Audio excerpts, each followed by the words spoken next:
All right, welcome to Coach's Corner with Rising Coaches. Excited to have six awesome and influential, impactful head coaches at the NAI level on today, and I will let them introduce themselves.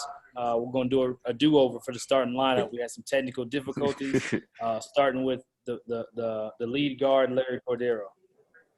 Hello, everyone. I appreciate you guys re-logging back in. It means a lot. My name is Larry Cordero, coach here at LSU Alexandria. Just finished my sixth season. Honored to be a part of this panel today. I'm Tree Burks, the head coach at York College of Nebraska. Excited to be here. Like I said before, I got my notepad. Honored to be in this group. Excited to talk. You know, if you need anything, just hit me up. Delton Dill, Southwestern Assemblies of God University, Waxahachie, Texas. Like I said, like everybody's saying, I'm an open book. Feel free to call me anytime, come through anytime. Excited to be here. That's it. I'm Ryan Wall from A&M Texarkana. Not sure if you heard earlier, but you're always welcome at a practice or a game. All my information is out there. I just texted in the chat, but appreciate everybody coming through. Brendan Shingleton at Texas Wesleyan in Fort Worth, Texas. And, you know, just repeating the same thing everybody else is saying, man. Hit us up on the website, and all of our information's there. And love to help you guys in any way we can. Patrick Curry, head coach, Washington Adventist, Tacoma Park, Maryland, 1 mile outside D.C. Happy to be here with this group of guys. A lot of wins in here, a lot more wins than I got. So trying to get some more, and happy to share some knowledge and game.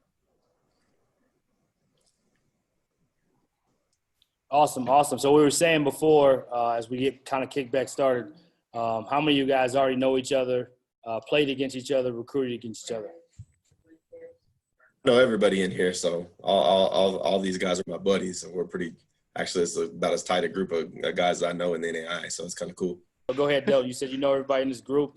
Keep going from there. Yeah, these are all my close friends, so it's kind of cool to see everybody in here. Honored to be in this mix. Pretty cool. I guess I'll go next, man. I pretty much know everybody in here from some fashion. Obviously, me and Delton know each other. We worked together in the past.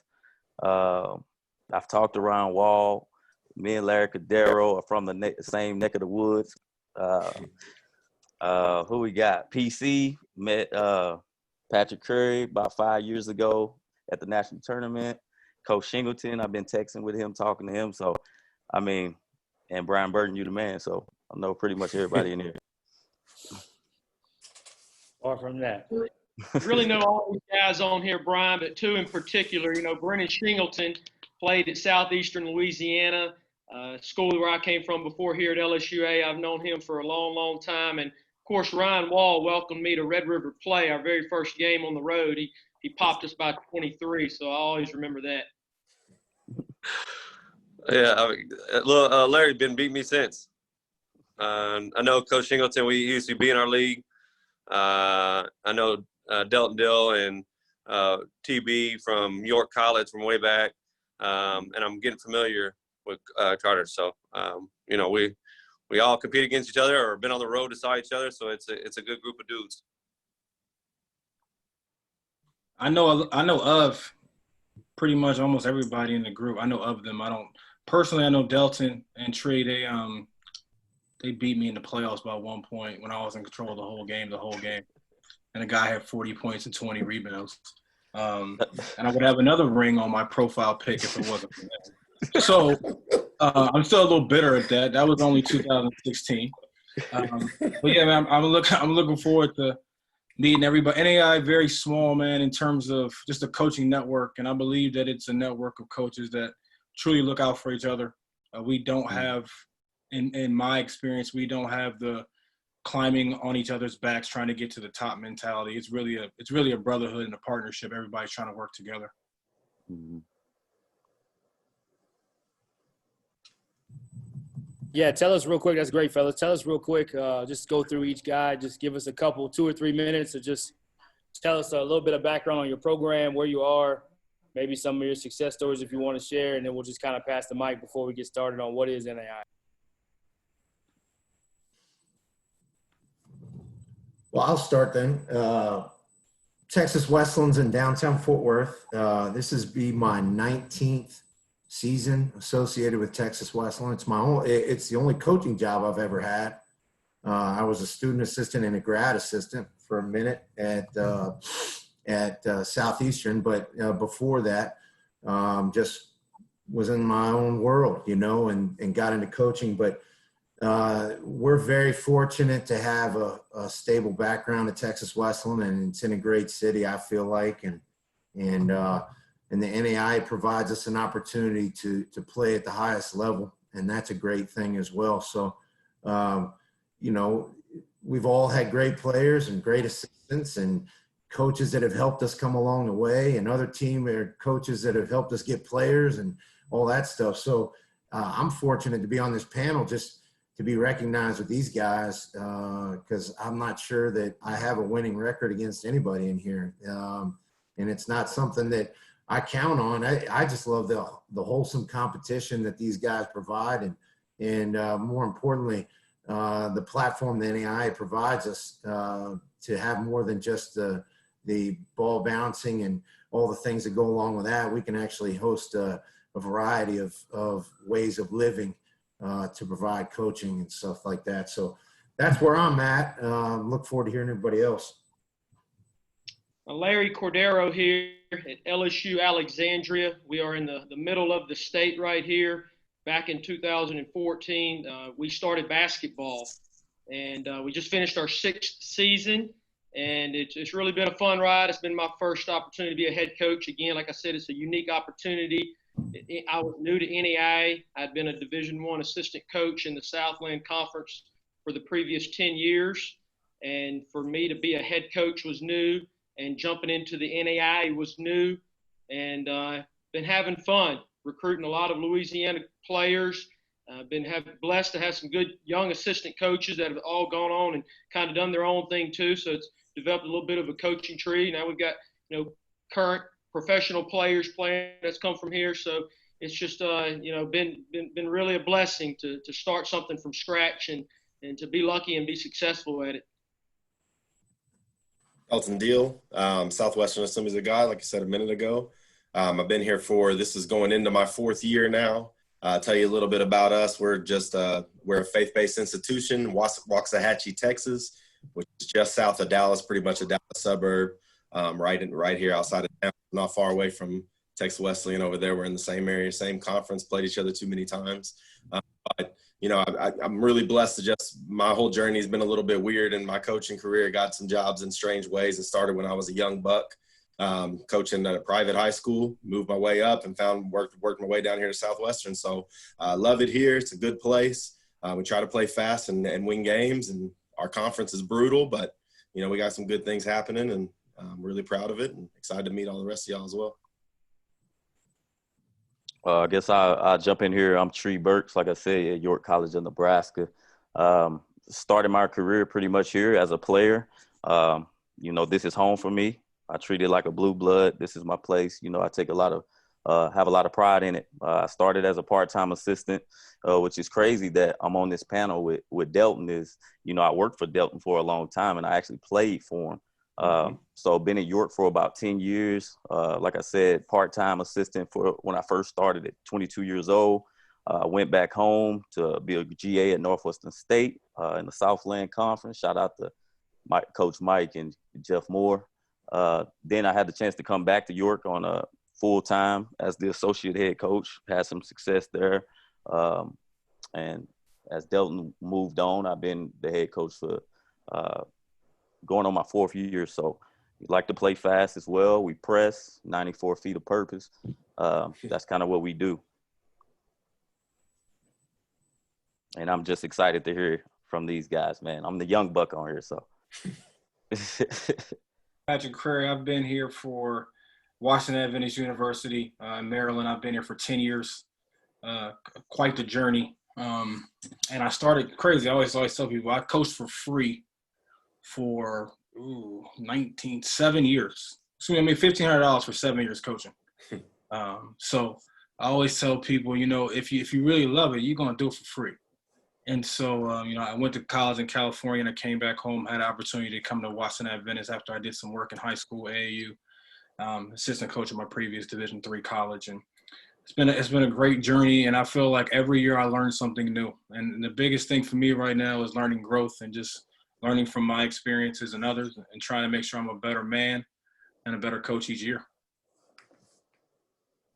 I guess we got all the coaches that play fast because we press on makes and misses, so we're fast here. We started this program this past year. It was our first year in existence at A&M Texarkana. I think we got a bright future here with the location. You can see the facility behind us, but it's just a true blessing to be back in the game. I was removed last year, sold real estate. The previous 9 years before that, 8 years before that, I was at Our Lady of Lake University in San Antonio, NAIA. Before that, I was working for free, not for 7 years, but I worked for free for one and got lucky at Ranger Junior College in about an hour west of Coach Singleton over in the Metroplex. And then before that, I was a GA at South Alabama. And then I finished playing in 2008. So it's been a wild ride too, but I think my calling is a college basketball coach. I'm hoping I can do this for as long as I possibly can. But I'm truly blessed with the people that have helped me get to where I'm at. And I hope to continue that circle and just continue to learn and feed off people and always expand my knowledge of this game. So it's always a blessing to hear other coaches talk. And obviously we can't be in the gym right now, so all you can do is talk hoops. So I love doing it all day, every day. If anybody wants to listen or talk, I'm there.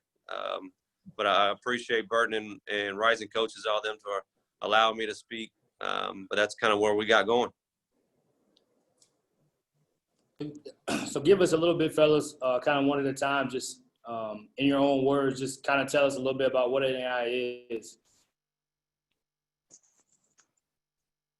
NAI is college basketball. That's what I tell our recruits. Amen. It's the toughest tournament in college basketball as well.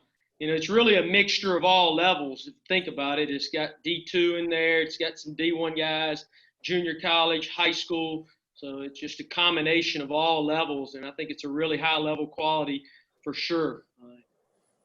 Yeah, what I like about it is I just think you get so many unique stories. Not only from the players, but the coaches as well. I think you get a lot of different journeys of the guys that have made it, how they ended up here, whether it's coming straight out of high school or maybe they went somewhere else, didn't work out, or they went somewhere else and wanted to try something new and ended up on our level.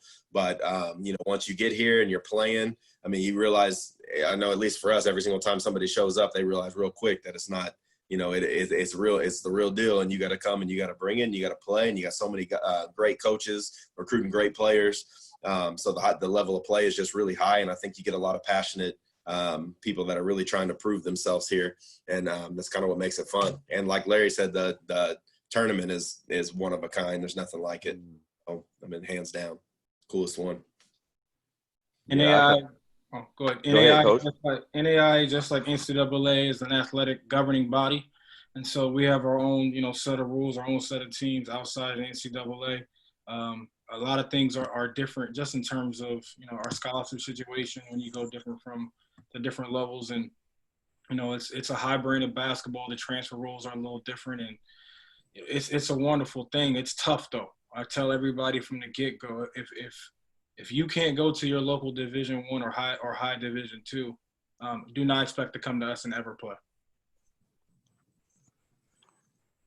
Oh, yeah, I was just going to go off a lot of what these guys are saying. Is just, it's really good basketball and really good coaches. All over. I'm just looking at this panel. It'll be a dog fight, boy. And, it'll be a dog fight. So really good coaches, really good basketball. And I think that's the biggest misconception. Not interested in repeating anybody. So I knew that was coming. Yeah, that was hard for me. That was hard. No, well, and the thing that I take away from it, and when you have direct conversations with coaches, it's amazing how they say, God, we never play you guys. We do this, we do that.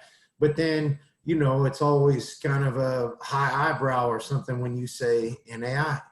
And my response is, and I'm sure Patrick's is the same, and Trees, and I know Larry's and Delton, and everybody's the same.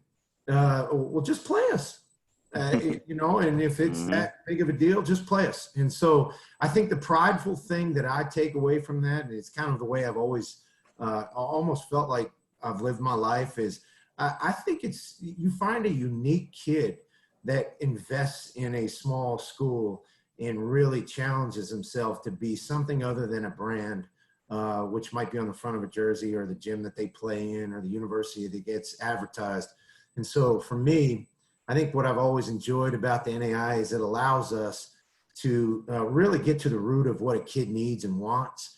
And it doesn't get caught up in all the other stuff. So once they get to, at least I can speak for my situation in Texas Wesleyan, is once they get past the fact that they're not playing at Texas, and Shaka's not going to call them, or Chris Beard's not going to call, and they get to Texas Wesleyan and they realize, man, this is pretty good.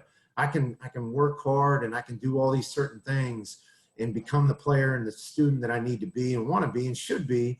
Then that's what I think the NAI has allowed us to provide. And I hope I'm not stepping on anybody's toes. But that's my personal opinion. You know, do we have a transfer portal that has 950 kids? I don't know. I have no idea. I don't have very many kids that transfer out of my place. And if they do, it was never meant to be anyway. So I think the NAI, for people that are not familiar with that, it's a very unique, stable organization that provides a very, very high level of basketball. And anytime you can win 5 games in 6 days on the national stage, I would consider that tougher than playing a couple of games, going home and eating filet mignon, then coming back the next week. And I'm not knocking anybody, because I sure love a shot at that too. But it is what it is at this level, and I enjoy that challenge. So, yeah, I mean, the history of basketball itself. I mean, NAI, Scottie Pippen, Dennis Rodman, and some other people, you know, that played in the NBA were NAI guys. You know, NAI is a lot older than NCAA, so the history of basketball itself and NAI basketball is pretty unique in its own.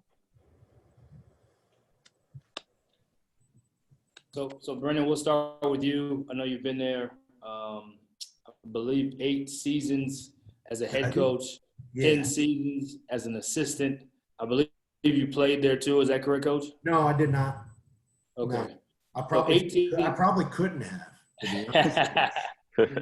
So 18 seasons there, 2017 national champions, have had regular season championships as well.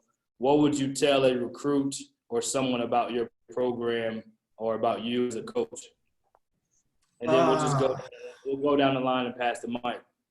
Yeah, I mean, you know, it's no different than what everybody else is saying. You know, we all have the opportunity to provide these young men the chance, I guess. I'm not big on gambling and all that stuff. I got plenty of vices, but that's not one of them. You know, what we're provided the opportunity to do at Texas Wesleyan, and really, I think in this small college atmosphere, is the idea of winning.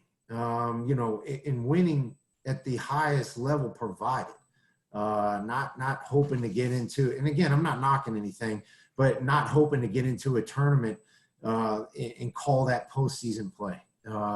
Postseason play to me has a purpose, you know, and so for us, we challenge our guys to be humble, to start over here, to take what they've learned in junior college or another school or another program, or even out of a high school, take that knowledge and provide an experience here, but understand you're really starting over. I think what I love about where we've been, and my assistant was on here, but I think he got kicked out in that process there. But I mean, we've had players of the year, we've had first team All-Americans, we've had all these different things. And so those goals are obtainable. And I like that stuff here. So for me, every year is different. It's becoming more and more challenging, obviously, with the environment that we're in. I'm not big on social media. I don't work it like Coach Cordero. I need a class from him. You know, social media is allowing us to reach different guys and more importantly, promote things that might not get the attention that we would like and have. But you know, what I'm telling guys that come to Texas Wesleyan is, one, I hope you're encouraged on learning and getting better, and humble that you know that you're not anywhere where you want to be. I'm one of those guys, and again, it's a personal opinion. I'm not one of these guys that's going to wear rings around, and I'm greedy. I want another one, and I don't want to put one on and feel like I got it. So, you know, I tell guys all the time, help us do that. Be humble enough to come here and work and challenge yourself that you're not anywhere near where you want to be. And hopefully we'll get a type of guy that's willing to play the game the right way and compete in a very tough league and a very tough region. You know, and I know the NAI is kind of teetering towards that now. So we're challenged every day to get this thing right. And then you have the scenario of scholarships and kids that want to be at school for the right reasons and all those different things. And so those are all things that we challenge ourselves at Texas Wesleyan and coaches to make sure that we're getting guys that want to be here, not that feel like they have to. They want to make an impact on our program and in us, and more importantly, allow us to help them. I would love to be a manager and just show up, and these guys have got it figured out. But nothing gets me more excited than practice. And so those type of things, those guys will really have to be in tune with us. And then the flip side, I love going home with my family. I'm not going to lay up. I'm not going to play coach. I'm not going to sit up there all day and draw up plays and all this other stuff. Man, at the end of the day, holler if you need something, but I'm going home to my family. And that's part of this deal too. And I might get my butt kicked next year for that, but that's the life I chose to live. So those guys have to understand when they come to my house and these kids are running around that they're not a byproduct, man. They're here. They're part of it. That's what I love about the guys that we recruit as well. So there's a ton of things, Brian. It's not just one thing or the other or winning. It's just like the whole package to me that gets me excited all the time of the ability to impact these young guys that I think need it. I only wish that I had that experience. I think I got kind of funneled into a system to where it wasn't as personable as I would have liked it to be. I made great friendships and had great coaches coming into my life, but I would have loved to have a scenario to where it wasn't just basketball. It wasn't just my coach was on the hot seat, or this schedule's here, or we hope to win 15 games, or we're going to play in the postseason tournament. It's none of that. It's just the opposite of all of those things to us. We're going to provide you a life experience, I hope, and a solid one that you can learn from. And so that's pretty easy for me. I mean, I hope I didn't, get off the gates faster, and then everybody's going to be like, damn, he just said it. But it is what it is for me, Brian. It's pretty simple. So. For those out there listening, we do, as Brennan said, we've got a social media page, LSUA Hoops. We've got a student manager in Maryland that's actually running it. Come on, Larry. You've been known to have those burner phones, Larry. I hear you, B. I'm a Louisiana guy through and through. And, that's what's really been neat to come here to LSUA. And, I'm from North Louisiana, Ruston, where Louisiana Tech is, and finished up at LSU. I was able to be a student assistant and a grad assistant under John Brady, and actually spent a year at NAIA school. Little did I know, I actually walked on as a sophomore at Xavier University in New Orleans. And umpteen years later, here I am back at an NAIA school. So that was a little introduction to me back then when I didn't even realize. But, when we recruit, just real short and simple, we want guys to be champions in the classroom, on the court, and then in the community. And Brennan hit the nail on the head with the experience. We just want to give them an overall good experience where they leave. The goal is to be a national champion, but, that's far and few between. I know Brennan's got, if not one, but two of those suckers, but we want guys to leave life champions. I guess for us, I kind of, be short and sweet too. Biggest thing here, we are a faith-based school. We're not ashamed about it. We want guys to understand what we're about. We got to recruit the right type of guy. We recruit down south a little bit. Like Larry said, I'm from Louisiana. I recruit a lot of Texas, so I got to weave through all these dudes on this panel to get them all the way up here. But the biggest thing I tell them, I'm a relational coach, man, and I always say coaching is my ministry. And the biggest thing, we want guys to know that you're going to come here and grow. You're going to be a better player. You're going to be a better athlete and a better person. So we do a lot of different things. I mean, And I know we'll talk about that later, but we just want to see guys develop into championship guys and All-American people. So, and that's kind of what I'm about. We say relationships and championships here, and we've been saying the same thing since 2014. It's a faith-based school, 7-day Adventist is it's a lot different than a lot of other religions. We actually do not play games from Friday night to Saturday night. And so during that time on Saturday, instead of going over scouting reports during the day or something like that or practice, we're actually having worship, or we're having team meeting, or we're just sitting there and having dialogue, learning about each other and growing. And I feel like it's where our team grows more than any place else. It's not all business all the time. We have our break and we have our Sabbath, and we're able to really engage with each other. And, for us, it's all about relationships. I always tell kids, I had a Division I kid this year that's not coming back, and he didn't want to have a relationship with me. And that's fine. You just don't have to play here. Because you cannot deal with my coaching style, and you cannot deal just with everything at our school if you're not willing to break down and just have a meaningful relationship. That's really going to blossom when you leave. And it's not just all talk. It's really what we try to do every single day. For us, we are a Christ-centered institution, similar to York. I used to be at York, so got a little understanding of that too. But, we're unashamed about it. It is who we are. It's in the center of everything when we recruit. I'm looking for people that can hold conversations and talk about things outside of just basketball. And the basketball part matters. Your competency level matters. Your skill level, all those things matter. Obviously, you got to be a great player in order to win basketball games. But here at our school, you got to go to chapel 4 days a week. You got curfew in the dorms, can't drink, can't do any of that stuff. None of that stuff's going to really fly here.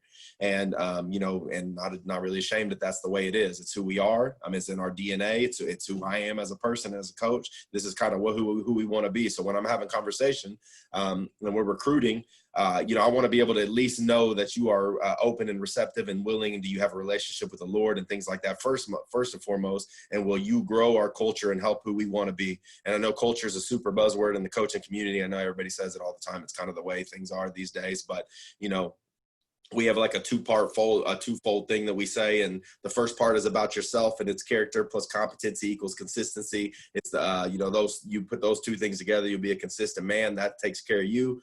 And then we have something which maybe we'll talk about later, maybe we won't, but it's called the coffee bean mentality. If you ever read the book by John Gordon, Coffee Bean, it's like a 15-minute read. It's like a kid's book. It's not hard. Bought it for our team. We talk about it, and it's pretty much DM me or message me if you want to hear it. I'll kind of tell you the whole thing. But really, it's about pouring into each other when adversity comes, leaving an imprint of yourself and what we've taught you into your individual self, and pouring that into everybody around you. And if I have guys that I can talk to and I'm recruiting you and I can hear you say those things and you're communicating in the way, I know we can have these relationships, then I know I can get something out of you. And, I think we have some talented players at our school, but I also don't think we're ever going to have like 10, 12, 15 dudes that are just like straight amazing. Like just ridiculously talented. I think we have to, if we don't piece together our roster the right way, if we don't get the right type of kids that'll play their hearts out and do those little things, then we're just not going to win. It's not how it's going to work here. So I think I could do it differently at different places, but this is who I am and this is who we are. And that's what we're looking for. So the way you handle yourself off the court and who you are and whose you are and all those things make a big difference. Yeah, definitely. When the first pitch I asked, I was like, "Can you press?" We play so fast. We're 100% in the press, and we press on makes and misses. And that's my first question. Obviously, what catches my eye in the gym is a dude that can play. The second question is, can you press? Will you press? We run a lot, and so throughout the recruiting process, I'm reminding these dudes that, hey, we're pressing, we're running. We're gonna have our preseason. We run a lot. Can you handle that? And I've lost recruits, lost good players over it, but I've gained a lot of good players from being honest and upfront and through the recruiting process, because the kids that I come on campus, they're going to know what they're getting into. So I'm very truthful to these guys. I'm 100. I keep it straight with them, and I am what it is. I can turn that switch on and off. I'm a player's coach. I can hang out and have fun when it's not business. But when it's business and we go in between those lines, we're working. And so, I've been blessed with the opportunity here at A&M, Texarkana, to have the A&M stamp now. So this will be my first recruiting class this year. So what I pitched with this school is that you have the A&M degree.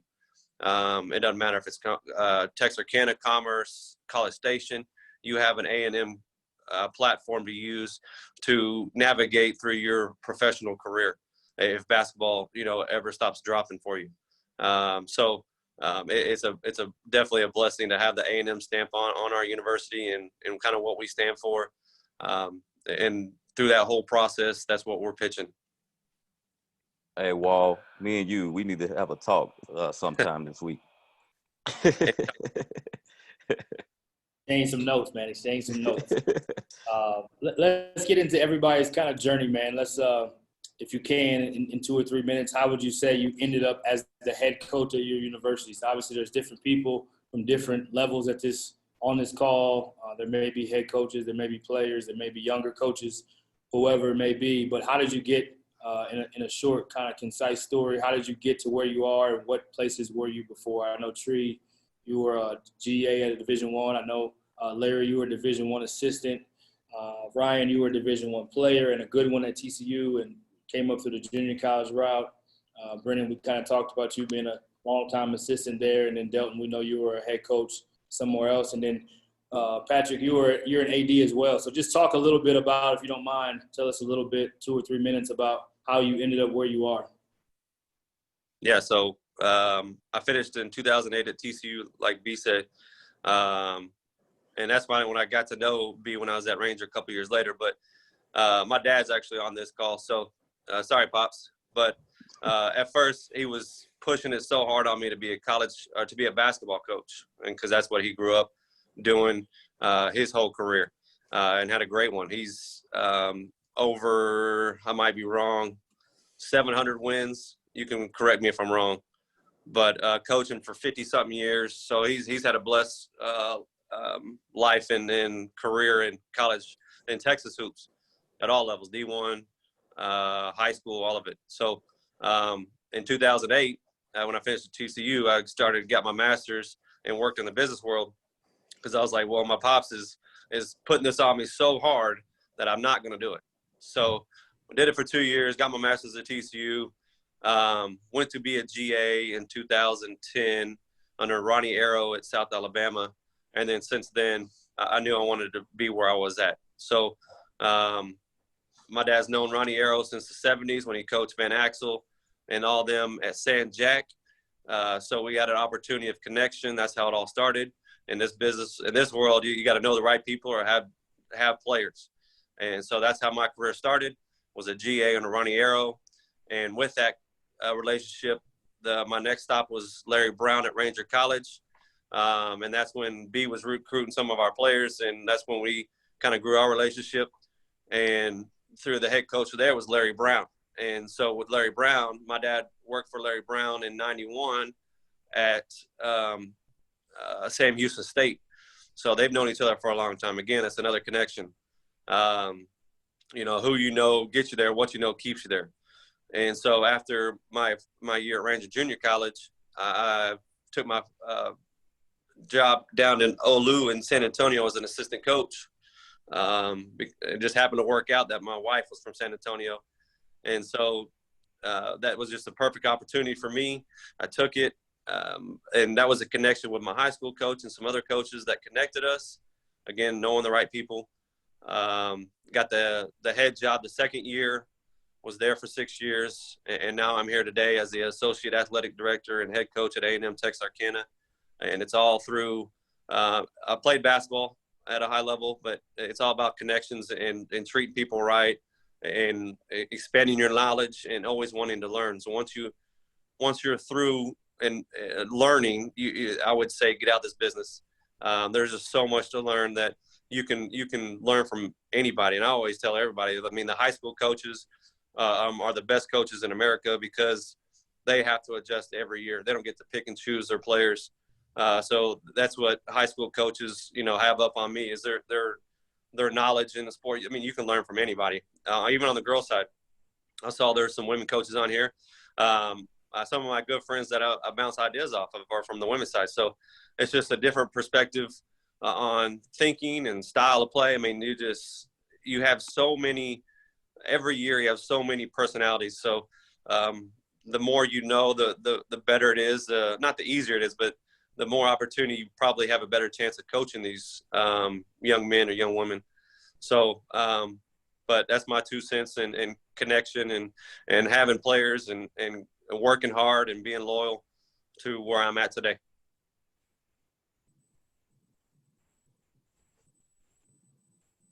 Like Patrick, I asked myself, what would I do for free after working an internship in Cedar Rapids, Iowa? I was an accounting major and finished with the degree and went up there. I said, I can't do this for a life. So my high school coach hooked me up with Catholic High School in Baton Rouge. My father knew Mike Lyons. He was the Grambling High School coach. Antonio Hudson was going down to LSU to play. And John Brady asked me if I knew how to work computers. And I'm lucky I'm actually on this Zoom call. I'm still figuring out how to work computers. I told him I did, and the rest is history. I've just been getting one lucky break after another. And, you know, I got on at UTA because a former player actually was trying to get the job, but he decided to go back and play pro. So, you know, that was a deal that was kind of last minute. And then I went to Southeastern Louisiana. I remember telling Coach Jim Yarbrough at the Final Four in Indianapolis something like, you know, I'll work hard so you don't have to. And, you know, after being 10 years in the Southland Conference, you know, I was thinking like, you know, what's next? And, you know, basketball, I believe, brings us all here. But I think, you know, this opportunity for me, you know, to get spiritual, to get real, I think God, you know, God is here. And, you know, for LSUA to just start a program, you know, just from just boom. And Tree's got his shirt. He was talking about it earlier. I'm going to take my shirt off right now. Let's go. And, Let's talk about it, baby. This is just, you know, this is facts right here. There was a sign on the LSUA campus. It was Psalm 32:8. I'll never forget it. I didn't know what NEI was. I didn't know I would be a head coach. And it's basically like, I will instruct you and show you the way you should walk. And, you know, I wasn't their first choice. I was probably their seventh. But here I am going 7 years later. And I just give all glory to God for just this opportunity. Amen. And that's awesome. You go ahead, Tree. Yeah, man. I would just have to go off Larry. That was a nice introduction because I was going to get into that, man.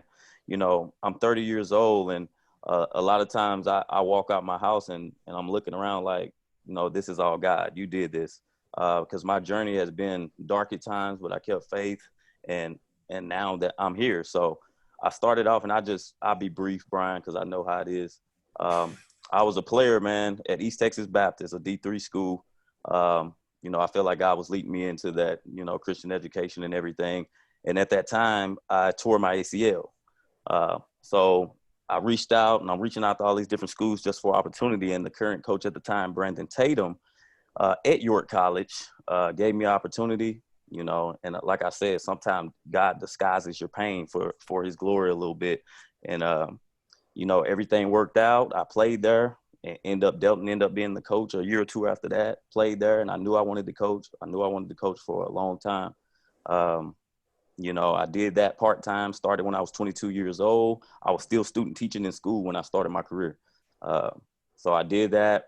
And like Brian said, I went to be a GA, but I knew I wanted to get a little bit more field. I know my lane. You know, Christian schools is my lane. And I had the opportunity to come back. I jumped on that, like I talked about earlier, as the associate head coach. And then God did his thing again, led me to be here. You know, this is home for me. And that's kind of how I'm here. And I think God placed me here to impact lives and change lives. That's good. Well, let me go ahead and go to, since we're on this train. My story is probably the most is crazy unique. You know, like I told you before, man, Christ is in the middle of everything, who I am and what we do. So it's going to sound a little weird, but when I was in high school, my relationship with my coach my senior year in high school was, I mean, we're really, really, really close to this day. Still probably one of my best 2 or 3 friends I have. I knew I wanted to coach coming out of high school, so I had some opportunity to play. I could shoot. I'm not a great athlete. I'm not super fast or anything. I can really shoot the ball. But I decided that I wanted to coach at an early age. So coming out of high school, I was really, really on fire for the Lord. wanted to make sure I was in his will doing what it is I wanted to do. I decided to go to ministry school for a year right out of high school. I went to ministry school in Florida, in Pensacola, Florida. I went there for a year and came back, and I got a head coaching job when I was 21 years old at a high school, Bethesda Christian School in Fort Worth. Very, very young. Took over a program. Never really been good before. I'm young and energetic, terrible coach. Looking back on us, awful. We won. We won some games, won a state championship, did some good things, but I was terrible. So going through that, long story short, to get to Nebraska and York, where Coach Burks is, I've been there for 5 years at Bethesda. I was kind of running out. I mean, I don't know if any of y'all are high school coaches or whatever, but the best thing about college is you get to reload every year. You don't always get to do that in high school. Sometimes you do, but you don't always get to do that. I'm there. We've had a great team for like 3 or 4 years. I lose everybody on my roster. We go 7-20 my last year. It's the only losing season I've ever had as a coach. Very difficult to go through. I'm like, this is. I don't know if this is the move. The administration at the school didn't really like it. Didn't really like athletics, all those things. So I'm probably gonna leave and do something. And Brandon Tatum calls me and says, "Do you want to come be my assistant at York College? The pay's $15,000. I got a wife and 2 kids." I'm like, nah, $15,000. And Nebraska. I was like, no, I'm from Dallas, Fort Worth. I'm not cornfields, and for $15,000 with my wife and kids, not doing that. So we say no. I'm literally 2 days later, my wife gets laid off. She has a great job, gets laid off. Literally 2 days later, year severance pay, all this, all these things come in. She gets a good little check, gets paid out for a year, all this stuff, and I'm like, man, feels like God's opening this door. So I go to Nebraska. I'm up there with Coach Tatum for a year. At the end of the year, he leaves. It wasn't for him. It just wasn't for him. He's actually making tons of money and as a president of a school and all this stuff going on at a young age. But I feel like he went to that school and pulled me there for me. It was good for him and his career path, but it was there for me. He leaves after a year. I get the head coaching job at York. Once again, another not great program. I think they had 6 total wins the year before we came. I mean, like the 3 years combined before I came, they only had 1 winning season in 25 years. So was there for 8 years. We did really good. By the time I left, we had been in the national tournament 3 times, done some good stuff. All that's good. But we get to the end of my York. I'm just going to tell you how I got to SAGU. So we get to the end of York. I'm there. I love York. It was a great place. I knew it was where I was supposed to be, but I was getting to that point where I felt like we had almost, I didn't know I wasn't sure that I could take it higher than we had. We went to Elite 8, Sweet 16 back-to-back years. Graduated a good player. Coach Burks was leaving me. He was in the same place. He was my assistant. We were a great team, and he felt like he needed to go, so he was about to go do something else. And I was like, man, I was a little disgruntled. I was putting my name out everywhere, trying to get stuff, got a bunch of interviews, nothing felt right. And I finally got to the point where I was like, look, Lord, I know that you've placed me here, so I'm good. I'm good. Whatever you want, that's what I'm going to do. No joke. 3 days later, I got a call that Coach Foster, who was here at SAGU, was leaving on a Wednesday night. He had told Coach Godding or 80 that he was leaving. Thursday morning, I get a call from some of my buddies who are around here because I'm from here. And they're like, hey, man, you'd be good for that job. You're mission fit, all these things. So I shoot Coach Godding a text, and I say, hey, man, I'd be interested in the job. And he calls me, and he says, you're never going to believe this, but I'm in my car right now on my way to York, Nebraska. And I said, no, York, Nebraska's got 8,000 people. So I'm like, no way. And he's like, no, my wife is from York, Nebraska. No lie. My wife is from the town next over, which is like 20 people. So really it is York. So from there, we're in the car right now driving there. I'm going to be there tonight. And I was like, man, that's crazy. He's like, you want to get breakfast in the morning? So I did, had breakfast, hit it off. I actually came to Dallas the next day because I was going to Mexico with my wife on vacation. Came down on Friday, interview on Monday, had the job by Wednesday. I was sitting on the beach in Mexico, got the job. So pretty crazy, unbelievable story. It's kind of sounds like a movie story or something like that. But the reality is whenever I finally gave it all up, I felt like this happened both times when I gave it up and I said, you know what, you lead me, Lord, you just, it's in your hands, not mine anymore. I'm stop being all this crazy activity I'm doing. Good things happen for me. So that's it.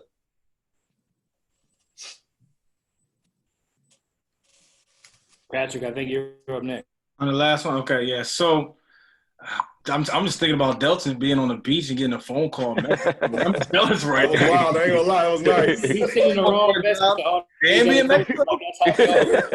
I'll take both of those, right? So, so I was in California, Riverside, California, and I played at a D3 in California, it's NAIA now. And my sophomore year, one of my teammates, his girlfriend, she was like, my sister coaches this AAU team. They need some coaches to help. And I'm like, cool. So I just jumped in. I started coaching 9-year-olds. They were shooting on the wrong basket.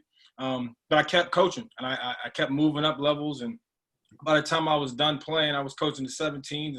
And I'm going to like at that time it was Vegas tournament, see like the main event and all that stuff. And I'm going there, I'm seeing like Kevin Durant and all these people that are playing. And I'm like, man, this is just so many different levels of basketball. And I ended up coaching a high school team for a year. I was an assistant coach, and then my college coach, he hired me for 3 years. And I worked with him, and we did pretty good. We were 0-11, and he was the AD. He had to go to the NCAA convention, and I had to coach 2 games. We're 0-11. I won the first game. The team was bad, so it didn't really matter. The second game, team beat us about 30 before. We beat them. And so I'm like, I'm probably pretty good at this. So, but I had worked. Like, I had studied the film on them crazy. My wife now, she ended up coming back to Maryland, got a job. She's way smarter than I'll ever be. And she was working for the government, epidemiologist. And it was basically like, we weren't married yet. So she was like, I'm going back to Maryland. So for all of us brothers know on here that means either you going back to Maryland or, you know what I'm saying? So I went back to Maryland, got a job at my old high school. As a matter of fact, I was out for a year. I coached church league, 11-year-olds with my uncle for 1 year. Had the biggest gut I've ever had in my life. And actually, my old school called me back. I was going out there to coach. I was going to be a head coach at 24. I was going to go back to California, tell my wife, we're going to work it out. Don't worry. And God was like, no. You know, I got 10 guys in school. We're ready to go. A week before I'm supposed to fly out there, they tell me straight up, no, you cannot coach here. We don't want you to coach here. And the reason why they told me they didn't want to coach here was because of something I did as a student when I was 20 years old. I have a visitor in here now, so. And so that happened very quickly, and it just changed the trajectory of my career. I ended up coming back home, got the assistant AD job at Washington Adventist. And so when I got the assistant AD job, the team, like similar to Delton, 1 winning season in 23 years. I had a conversation with the head coach. It didn't go great, and next thing I was the head coach. And so I took over the program then, and we've been pretty good, you know, ever since then. But it was a journey, and like Larry said, like Delton said, you know, God determines where we go when we go. You know, we have our plan. God laughs at our plans. And so a lot of times, you need to just shut up and follow God, and stuff will go way smoother for you. Awesome, man. Awesome, fellas. Great stories. Everyone's definitely has a different road to getting there. A lot of you guys were assistants, and then kind of moved your way up, which is one awesome way to do it. Curious, so this is kind of a fun round real quick before we kind of keep going. But in 1 minute, what would you have as your recruiting pitch to sign at LSUA? I'll ask each guy before you go. So, Larry, you'll go first. What's your 1 minute recruiting pitch of why somebody should – you're in an in-home visit right now. The star recruit is on this line. What are you telling them to come to LSUA? I don't know if I'd say this in the home visit, but Coach Orgeron, man, they just ran the table. He talked about hold that tiger. Hey, you know, we just want to be genuine. You know, I'm probably the shortest coach in the country, B. Burton, but you know, when it comes to work ethic, we're going to hit it hard all around, you know, all year long, around the clock. We're going to, you know, look after your son. He's going to go to class. We're going to have class checks. We're going to have study hall. You know, I tell folks we're a Division I program at an NAIA school. And, you know, I've been lucky to be an assistant for 13 years, whether it be LSU, Southeastern, UTA, and bring a lot of those things, you know, to the NAIA level, if you will. And, you know, learned a lot, messed up a lot, learned from that, and just, you know, try to improve as a man, as a coach, as a leader. And, you know, just want those guys to be, you know, better men when they leave here than when they got here, not just better ball players. But, yeah, that's it in a minute. My time's up. So you got a 30-second overtime. You didn't say one thing about winning, and you win a lot of games, Coach. So you got to say something. Let's keep it real now. You've been in national championship, won 5 conference championships. So give us something. Well, we have gone to the national tournament. Right? We've been able to go to the national tournament, which is a really cool event in Kansas City, 6x6. You know, when I got here, I really didn't know much about, you know, NAIA top 25 national tournament. We were just trying to, you know, be the best of the day. And Yeah, I mean, we compete for Red River Conference championships, and we're proud to say that we've graduated 20 players in 6 years. We were very fortunate to win. We swept the regular season. Season 3, we were 34 wins in a row going into the national semis, and I think that's when Brennan. I would love to play Brennan in that final game, but he cut the nets down that year. But we've been blessed, man. We've been able to win a lot of games, and we've done it with a lot of Louisiana guys. We've gone into Mississippi and Texas, but we kind of kept it homegrown. Awesome. So, Coach Shingleton, we'll go to you next. 2017 national champions, is that correct? Yeah. Won the whole thing. So you got Andre Owens. He's probably the best player on this call outside of Ryan Wall. So you got to try to sign Andre Owens. I'll give you a minute and a half. Well, let me tell you this. I know Andre can play, but I got a young man on here too named Brian Wanamaker that was a first-team All-American at NAIA. He's my assistant now, and he comes from a lineage of players in the Philly area. So I would argue, I hope this doesn't count into my minute, but I would argue he's pretty damn good. So that's called being a good head coach, showing your assistant coach. Well, let me tell you something. Anybody who thinks they got control over this thing and doesn't need good help, you're crazy. We've all been assistants, and great assistants make good head coaches and even better programs. So don't kid yourself.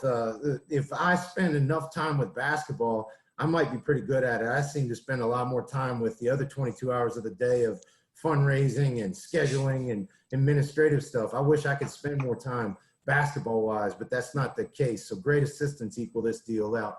But for us, it has always been pretty transparent. You see what you get. The one thing that we've always focused on is having some faith and having some investment and be starving. You cannot let my coaching staff or me want this more than you. And so the enthusiasm that comes along with that every day, knowing that you're nowhere where you should be, you're coming in at 18 to 20 something years old, and 15, 20 years from now, you're going to look back and say, what a hell of an opportunity you had to come in here and compete. We're in a great city. So it allows these guys to network into jobs or even relationships that'll hopefully last them a lifetime. Winning is a byproduct. I think that's why Larry left it out, genuinely speaking. It's a byproduct of all the little things that he does and we do on a day-to-day basis. So for us, we want guys that have some faith, and you can believe in certain things, but have some faith in knowing what you're doing is the right decision and correct, and that you put faith in us as coaches, faith in our university to educate you, faith in our program to get you to the winning situations that you want to be in as a player and as a team. And then more importantly, are you willing to invest? Investment is hard work, is letting your ego get aside of you, making sure that you invest in us and in the university, your teammates, yourself. And then do you want to win, man? Because you can't figure that out, then you're not going to last long with us. I mean, winning, as we all pretty much have experienced, it's doing things that most people don't want to do. You can't shortcut things. You can't be late. Can't do this. Can't do that. You don't have all the answers. And so that's our job as coaches, to provide those things. So for me, if you have some enthusiasm, I can deal with you. You might not have as much as me, but I can deal with some. And then the other side is having some faith in investment. And those two words are huge words for young men, because they want everything right now. Faith and investment is sometimes it takes time. Obviously, you never know when it's going to hit you. So those words are talked about all the time with us. And I'm also one of these guys, man. I like my kids around. I like talking about being married. I like talking about being employed. I like talking about the struggles, that it's how hard it is. You know, I want these guys to have a real taste of what's happening in the world. And God knows it's complicated right now, and I can't talk with some of those things. So I'm going to listen more this year than I ever have. But I know I spoke more than a minute because Larry started me off wrong. But that being said, Brian, I think that kind of wraps it up. I mean, you know, obviously I'm enthusiastic about what we do. So I think our guys catch on to that as well. It's awesome. It's awesome. Appreciate that, Coach. Ryan Wall, your team loves to shoot threes. We got Mike Lopez on the call. He is the best three-point shooter that you can sign. What's your half-minute without overtime pitch? Mike Lopez, I get that the plug on the shoes. But I'm pitching. You know, like we haven't said it yet, but every man wants to be a professional athlete. So I'm pitching our skill development. I'm going to take care of your son. I was just on the phone with one of my players' moms today. You know, we'll take care of your baby. I know he's coming a long way away, but we have the good thing about NEI is we have weeks. We don't have time. So each day we try to utilize to make you a better man and to make you a better player. And with that, we have skill development, and 45 minutes we go into that. We got practice, we got strength conditioning, and then we got on top of that, we got sprints. And so the people that played professionally for me, that are still playing professionally, went outside the box, and at night they would do plyometrics and work on their body or study a little bit harder to get to that graduation, you know. And we want to do two things at a high level. We want to win a lot of games. We want to get you to where you want to go, but we also want to get you a paper that nobody else can take from you. You know, a degree nobody can take from you. So whatever, if you're first generation or not, you know, you'll have this the rest of your life. One of these days that basketball is going to stop dropping. But until then, we need to do what we can to get you where you want to go. And so Mike Lopez, I think A&M Texarkana is a spot for you. As long as we got Jordans for our team shoes, I'm in, man. Exclusive ones, not the general release. No general release. We just got to go to your closet on that one. Facts. All right, Facts. Dylan, you're up. Minute and a half. You're trying to sign PJ Force, who's a combo forward who can play inside and out. Go. Oh man, that's my spot, man. I've had like 5 Americans at that position. So it's really, we're gonna make you a better man on and off the court. We're gonna try to, you know, develop both sides of you, develop your character, develop who you are, develop how you're going about your business, how you're gonna run your family one day. Do you look people in the eyes when you shake their hands? You know, all those little things so that you are successful in every area. Like I said earlier, your character and your competency are two things that gotta go together to be consistent. Everybody I've ever said that, like Coach Wall was just talking about, I've had a bunch of guys go overseas, and every single one that's ever stuck, not just made it, it's easy to make it. I mean, it's easier to make it, but who have stuck over there have always had these things in alignment, because when you get over there and you fight adversity in your life through everything, you mold both sides of these coins, and you put those two things together, then, you know, that consistency is always going to come out, and it's going to help you, you know, not just even if you are blessed to play another 20 years of basketball, you know, after that in your life, your consistency is still going to pour on. We're going to win. We're going to put you in an opportunity to win. I love what Coach Singleton was saying earlier in this call, that NAI, one unique thing about NAI is you really legitimately have a shot to do whatever it is you want to do in the game of basketball, to win national championships, to be first team All-Americans or national player of the years or things like that. Whereas, you know, obviously the higher level you go, it's great competition. There's great players, but you can be capped almost by your level almost. So, you know, with us, when you're here with us, you're going to grow off the court. You're going to grow on the court. You're going to win a lot of games. You're going to make lifelong friends, and hopefully you join in my family. One of the coolest things about this thing is you know, I got some people that played for me who are out here coaching now, and they're always going to be a part of my family, and that's it. And that's what we want you to join us there. PJ, you signing or what? I probably would. So Patrick, let's say we got Memphis finest on the phone, on the line. I mean, Coach Branch from Memphis, combo guard, can play two ways, can score. What's your pick?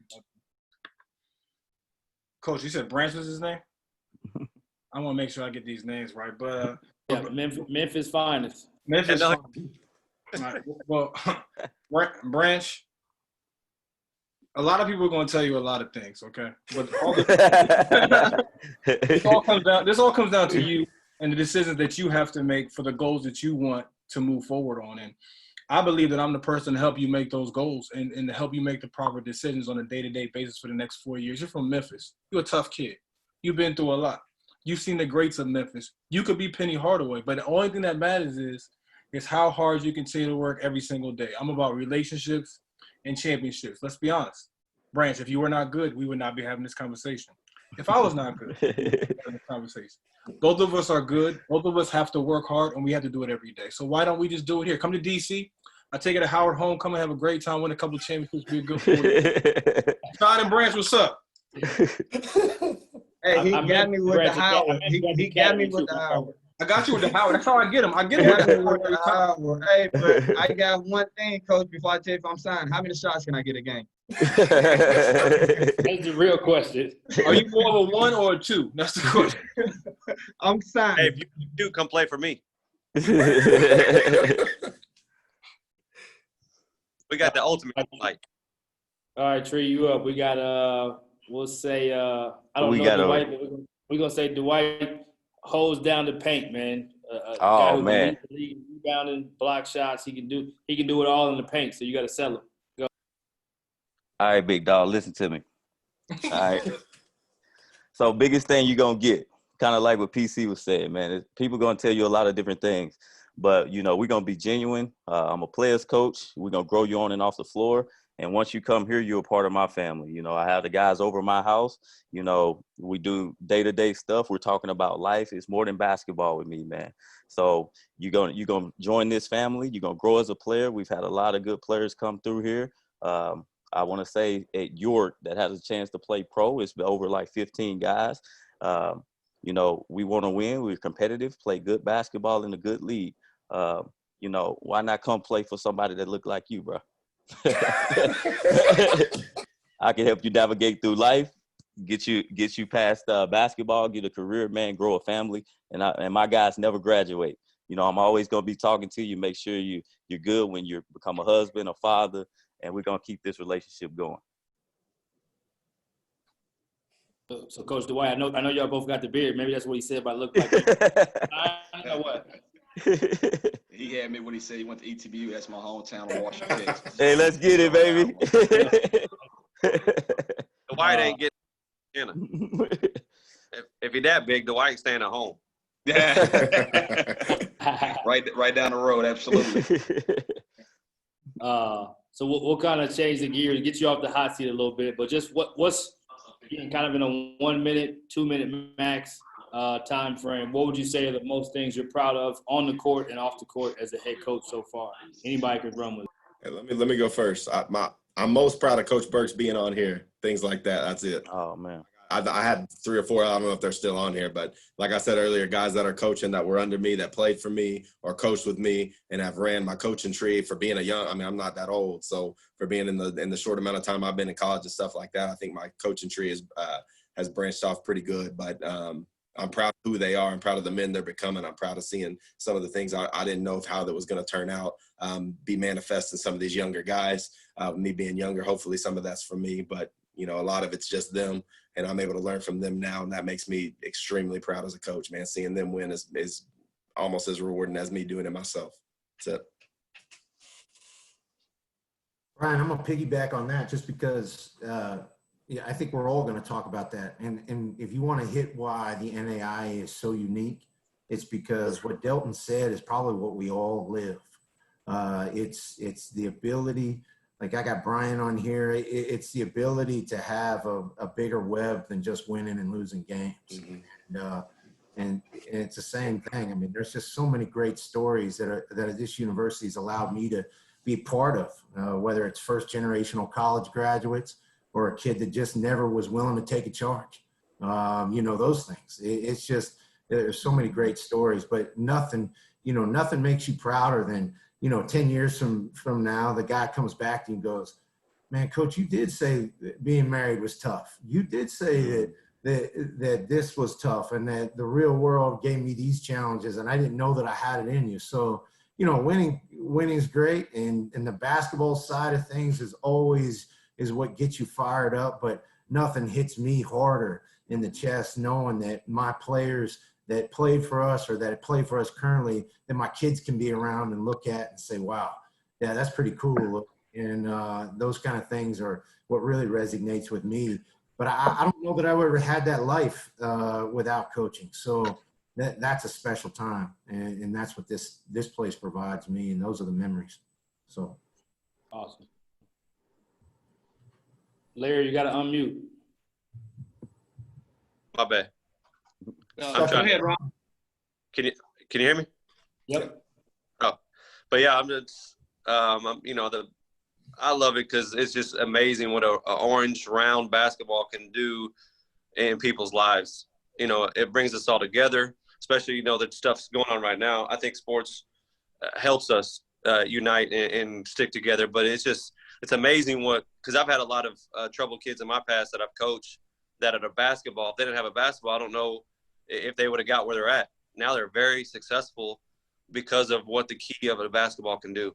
And I'm very appreciative of the opportunity that I have, and I can find things to do to help people. So people help me to get where I'm at.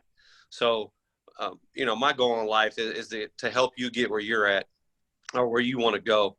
And it's just amazing what a basketball can do for somebody of any walk of life. And it's a big passion of mine is what I get to do every day. It's not a job. Parts of it are a job, but coaching basketball and being around these young men and knowing their families and having either being on a staff or having a staff. And matter of fact, my assistant's in here. Finally, I have an assistant here at A&M, but he's in my office right now with me. So it's a blessing to get back reunited with him. And like everybody said about the coaching tree and what's going on, it's just amazing what a basketball can do for somebody's life. Piggyback off what Ryan said, just teaching the values of hard work and being honest and what that can do for your life and as you navigate through whatever profession they choose. But D'Angelo Coleman was our first All-American here, played for the first 2 years at LSUA, and he just recently graduated. Yeah, it took him a long time. He was one class short, but just examples like that. And Jordan Williams went over and played professionally, and he came back here recently with one of our student managers. Just the relationships and being a part of their kids' lives. He just had a second birthday and made him a little basketball bag, and like family. That's all it is. It's just extending your family. With the basketball coaches. To talk about the stories of Jay Smith, who's now a D1 assistant at UNO in New Orleans, where he was, a high school assistant before he even, came to LSUA and we started this from nothing. Casey Petrie, who's at Bossier Parish now, Brian Terwilliger, who's a local high school coach. Just those names and those relationships is really has been impactful to LSUA. Kind of like Coach Singleton said, I don't want to just keep repeating the same thing. So, definitely that's a part of it, the lives you can impact. But I just try to go against the grain and talk about kind of what I'm proud of myself, man, for staying true to myself, not wavering. In this profession, things can get hard. It's tough, it's challenging, but I never wavered from what I believe in my ministry and impacting people's lives and doing what I do. So, and, I want to stay true to that. And I'm just blessed. I always say I'm a long way from home from where I came from to be, the head coach here. So, my biggest thing is to impact lives, man. I'm proud of that. And, I like to call myself the people's champ. So just blessed to do this and just proud that, I withstood the test and stayed true to my ministry. We talked about culture and we've talked to the word being used, but like few coaches are really given the opportunity to really change one. Because to change one, you got to inherit a really bad one. And then you got to make it good and make it sustain. And so for us, like making Washington Adventist like a viable place and like a place where people want to go to school. We used to use the term last chance you and, jokes like that. But like, 12 years ago, nobody even wanted to come to our school ever for anything. And so that's changed. The alumni base has changed. Being able to see my former players come back and either work for me or just come to a game. We'll have the photographer come over there, take pictures of them, email them the pictures, bring their teams in for free. Anybody who's a coach, they bring their whole team into any game for free. And so just building a culture, because I could be at WAU for 30 years. I could be gone in 2 years, who knows? But knowing that I kind of helped establish a firm culture and foundation that over, thousands of people are proud of, is something that I'm just thankful to be a part of, and thankful that God allowed me to get through the process, because probably times in there where maybe they shouldn't have gone with me, especially early, for some of the stuff I was doing. So that's probably the biggest thing I'm proud of. Good. We'll switch. We'll do probably a couple more questions and then kind of switch gears a little bit. But what would you say if you had to say 2 bullet points? You can expand within the bullet, but 2 bullet points on what you would give advice for young coaches in this business. I'll start early because I've been going last on all of these. First thing is jump out there, coach. You got to jump out there, coach. No, I know, and I'm one of the young dudes. I'm not that young anymore. But it is about relationships. And, like, not everybody is your enemy. So when I started at 26, I was like, I'm better than all these dudes. I ain't talking to nobody. I'm just trying to beat everybody. And I was doing good, but nobody liked me as a coach. And so it took me like 5 or 6 years for people to actually start liking me, and learn that relationship piece. So that was, and the second thing I would say is you don't know anything. Like, you don't know anything. I'm 36. I'm 10 years deep. Program changed, 4 national terms, beat 2 D1s last year. And I feel like I don't know anything. So, like, you have to always want to grow, always want to get better.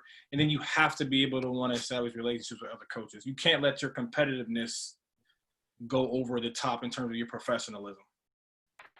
Really good. Really appreciate it, Pete. You know, us coaches, we like to talk. So to answer your question, you said 2 bullet points. I don't know if we can ever put it in two bullet points or whatever, but my 2 points would be grind and loyalty. And I think those are 2 keys to get where you want to go. But obviously, at the end of the day, you got to have players. Well said. Well said. I'll jump in here, man, because I would say I'm probably in it as the young coach. I'm a little bit on both sides of it. So, I mean, the biggest thing is just being true to yourself, man. That's the biggest thing, as cliche as it sounds. When you're actually applying that, I always say, my brother always told me, don't be a microwave baby, meaning, trying to get instant success, trying to do things quick way just to sustain, but do it the right way. Why would I work so hard and go on this journey and all these different stops to when I actually get the position I want, I'm going to try to be somebody else. You know what I mean? So just be true to yourself. And the second one is just along the journey. I got this from Jeff Moore at Northwestern State. He probably still do this to this day. But along the journey, always collect resources, everything, scout reports, practice plans, everything you got, and just keep that stuff. Because as you go on, you just got those resources for yourself. So you're already ready and prepared to take over a program or whatever that position is. Speaking of Jeff Moore, my dad kind of taught me this too about writing notes. I don't know, the phone nowadays, it works a lot quicker. You can send a text message, but something about handwritten notes. I'm going to go a little different. A lot of coaches at a young age don't make any money. So, it's kind of different thought, but if you could latch on to, I don't know if these are good. Scott Drew, a Josh Pastner, a Mike Anderson, or if you could kind of pinpoint and figure out, and it may be someone at a lower level, but borderline almost say, look, I'm here, I'm working for free, let's go. And just maybe you'll get, if I had to look back and maybe do it over, that'd be one little thing that, if you wanted to make it to the highest of the highest and maybe latch on to a staff. Another thing is maybe start small and go to a D3, a NEI, go to a lower level where a JUCO where you got to do everything, recruit, set up academic schedules, schedule games. So I think either swing for the fences and go big and volunteer if you can afford to work for free, or go to a lower level where you can jump in and you can be in there from 8 to 8 all day and you can learn a lot by doing a lot. I think we're all trying to not repeat ourselves. So I'll let this wrap up, Brian. But the last thing I can tell a coach coming in is have thick skin. It's not about you. We've all been there. It's going to be tough. If it wasn't tough, you're probably not in a situation where a coach is going to challenge you to help you. So if any young coaches are out there thinking, well, why is he not listening to me? Why does he yell at me when this player does this? Why this? Why that? This kid's being rude to me. He only answers to the head coach. It's not about you. Be tough, be a sponge, listen, learn, do whatever you're asked to do, because we've all been there. We've all made that mistake thinking, I'm ready to be the next head coach. And then, oh, I've got to run practice. Hold on a second. Or I've got to talk to this kid getting out of this and that. Hold on a second. So short story to add on to everybody else's what comments that are absolutely 100% correct. I would say if you're a young coach, you better be tough-skinned, listen, and understand it's not supposed to be easy. It's supposed to be hard. It's supposed to be worth it. So, one more thing. So I'm going to double down on Bert. Be who you are. As I've said to everybody, every young coach there is, who you are. Make sure you find your voice, find what it is you are. He said things, but I know I only say it because I know what I was whenever I was young, and I tried, I was trying to mimic the other. When I was a young college coach, I was trying to mimic. I mean, I think I tried 4 different things my first 3 or 4 years, because I'm looking at other people saying he wins like that. Let me do that until I found my voice and who I was. So that's number one. But the second thing I'd say is love where you are and treat where you are and whatever you're doing as if you are the head coach. Because I think one of the biggest problems in this profession is your eyes are always everywhere else. You see this and, well, I want to be over there. You see this when I want to be over there, but you have to be great where you are and you have to love where you are. So if you're assistant at SAGU, then love being at SAGU, just love it. And if another opportunity presents itself, then good, more power to you. I'm going to promote all my guys and get them where they need to go, but love where you are and treat it with love and nurture it like it's your kid. And it'll actually grow into something and you'll become better at it too. Great stuff. Great stuff. So in being true to ourselves, I wouldn't be true to myself if I didn't at least address this one time before we go to our lightning round and more fun. But social justice, obviously, a big topic right now for all of us, big topics for our country, a big topic for us as a society. What challenges, just talk anything you want to share that you feel comfortable with. What have you done with your teams? What are you doing with your teams? How have you addressed it with your team? And just what can we do to impact change as we continue to go forward? And then we'll go into the lighter, more fun stuff. But this is an important topic, so I wanted to make sure we address it. Well, I haven't met 90% of my guys, so we're not anything for our team. With this time going on, the COVID, I wish I could, but everything's over the phone and FaceTiming and stuff like that. But I've spoken a lot with my new staff and with social justice, and it's always been a big deal. And at the end of the day, we got to figure out what our vision is through Christianity or whatever it is you believe in, and know that every human being on earth is here for a reason, and we all are here to unite and help one another. We have a lot of hate, but we talk about, me and my staff talk about, just figuring out how to help each other and be peaceful. We're gonna have a lot of adversity together, even on the sidelines. But we got to understand that some of this is not personal, and we got to figure out how to help one another and be educated on why we're having problems. And so I haven't done much with my team because obviously I haven't been with them, but with my staff, we've kind of talked about what's going on in the world and where we see what's going to happen and how can we be a small part of that change. It's like TB's shirt. Amen. Amen. That's a little bit why I wore it. But for us, man, I wouldn't necessarily say it's been challenging, but it's definitely been different. And I say that because, within our guys, and when we're talking to them and the discipleship that we're doing every Wednesday, a non-game Wednesday, we meet together. We do this thing called Word Wednesday. So it hasn't been much challenging because we talk about these things a lot, during the season while they're on campus. And we talk about different things like what's proper if you get pulled over, because I have a lot of African-American players. If you get pulled over, we actually mock that out. How do you handle certain situations? Because you never can really know what's being taught at home. So, and I don't try to assume.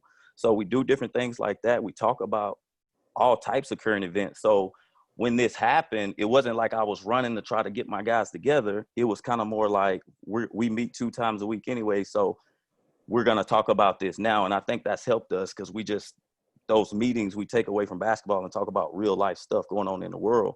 And I think that's helped us in its entirety.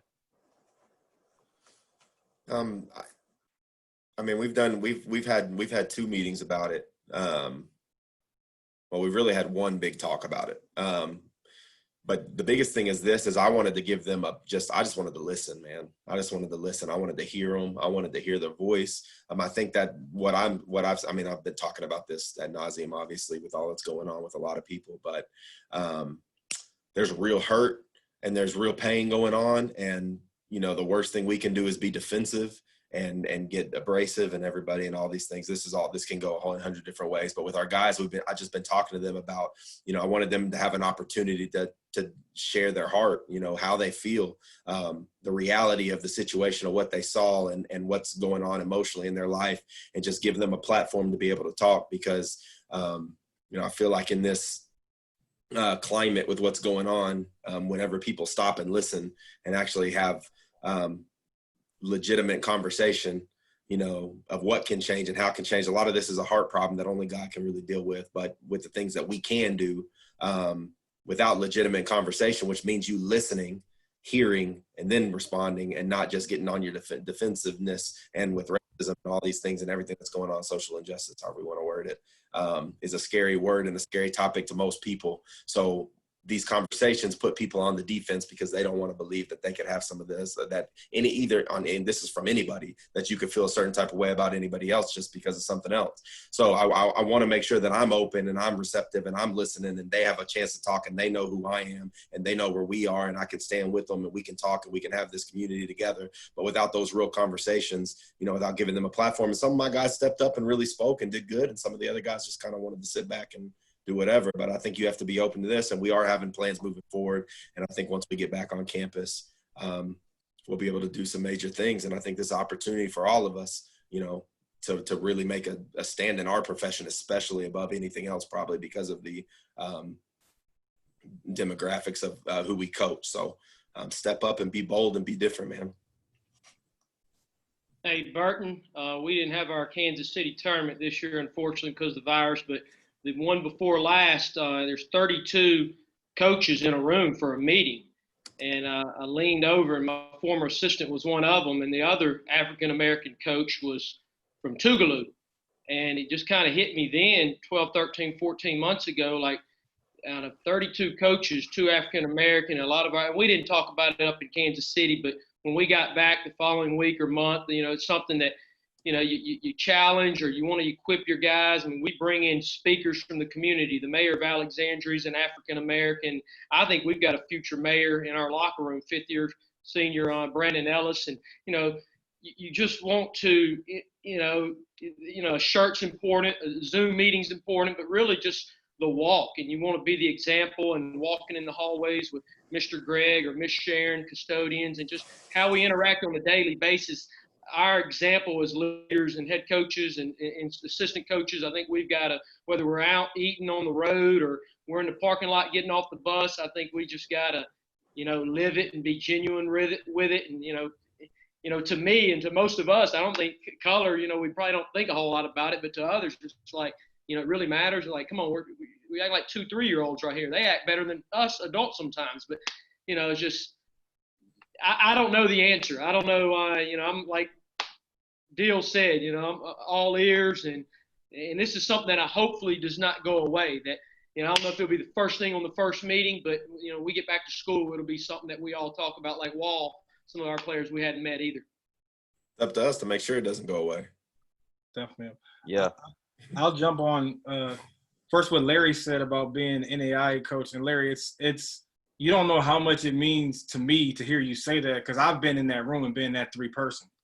And, you know, my first year coaching NAI, they banned the tournament from the Ozarks, but the vice president of the Ozarks came up to us and told us all, and I told my players this in the meeting, how I was a coward and in terms of standing up for my rights. And I've always been somebody who believes in something, and I've stood up for my rights. I thought a lot, but this is a chance where I really had a chance to really stand up. My first year at the national tournament, and the vice president of the Ozarks says, if anybody kneels, we're shutting the whole tournament down. Yep. And I'm sitting in the room, and at that time, none of my players knelt on my team, and it wasn't They just didn't. I mean, I had an all-black team. I still have an all-black team, but it wasn't like – and I was just listening to him, and I was like, yo, you can't do that. Like, I was just thinking, like, you can't do that. And that was my first national tournament. I was in there. You were in there. I know you were in there. I was like 31 or 32, and I really wanted to go crazy, but at the same time, I was selfishly didn't want to be that guy in the room, being the first guy in there. And I told my players that experience and how I was a coward and how I never wanted them to be like that. And that's how I opened up our conversation on social justice in the Zoom meeting. And so my players, we're in DC, and so like we had players going downtown to the protest. I took my son to the protest. And like he said, I've listened, and I have so many different graphics of people. I have a kid whose dad is a neurosurgeon, and they're making, you know, probably close to $1 million. And then I have another kid, 3 kids who live in the slums, you know, and have refuge when they come to campus. So we talked about looting. We talked about a whole lot of different things, and it was a great conversation. But Larry, the one thing I'll tell you is the next time you're in that situation, you're so good, you'll be in the national tournament. I hope I'll be there, and there'll only be 16 teams at that point in time. If you see a small number, we can make changes if you say something about it. Because if I say something about it, it's like, there goes Pat again. But just having you acknowledge it and knowing that it's there really means a lot to me. And I think that, you know, we have to continue to fight for each other and make it happen, because we all see these players at NAI National Tournament. And it's a lot of African-American players. And it is not a lot of coaches, not a lot of head coaches at all. And I make it a point every year now when I go to the national tournament, if I see a black assistant, I go and meet them. No matter if I'm playing against them, no matter who they are, I'll go meet every single black assistant in the room. Every single one, because I know how they feel in that room. I don't know if I have to say anything or not, Pat, but I can't follow that up. Me is going to listen, learn, and apply, and hopefully continue to show compassion. So that's all. I'm not going to follow all that up. Yeah, if you don't mind, B, I know we talked about this, and you share as much as you feel comfortable, but I commend you for reaching out to people like myself. I don't know how many other people you reached out to, just to connect and get perspective and do what you said. I think you said listen, learn, and apply. And I appreciate your heart for wanting to have that conversation. If you don't mind, just share a little bit of how your first meeting was with your team, because I think that's impactful. Yeah, and Patrick, that one hit home, man, because I've been in plenty of rooms where I've looked around and you state the obvious without saying anything. So for me, the one thing I've always prided myself is I'm very proud of who I am and where I come from. And so when I decided to have a Zoom meeting with my players, I went to my assistant and said, how do you feel about this? Am I out of line? I was in 19 years, and I'm never short of words. I wasn't comfortable at all in this meeting. And the reason being is I had no answers. I had no guidance. I had no ability to if they asked me to give them a sincere answer of hope, I didn't know. I'm still at a loss. I think what I found in this meeting was how smart my guys were, how in tune they were, more importantly, how humbled they are. And I was so proud to be associated with them. And so when I learned that in that meeting, I decided to reach out to my friends. I was hesitant. I didn't want it to be cliche, but I wanted people to understand that I was thinking and praying about them. And so, Brian, that's it. I'm not going to, I don't feel like it's my place to get on this subject. I just want you to know that I'm proud to be associated in this panel or in this group, and more importantly, given the opportunity to impact anybody in a positive manner. My eyes are closed, man. I'm just going to lead with my heart, and hopefully my spirit takes that right path. So. That's awesome, B. Appreciate you sharing. Appreciate you opening up. Appreciate all you guys kind of sharing some behind the curtain stuff on that. That's not easy to do.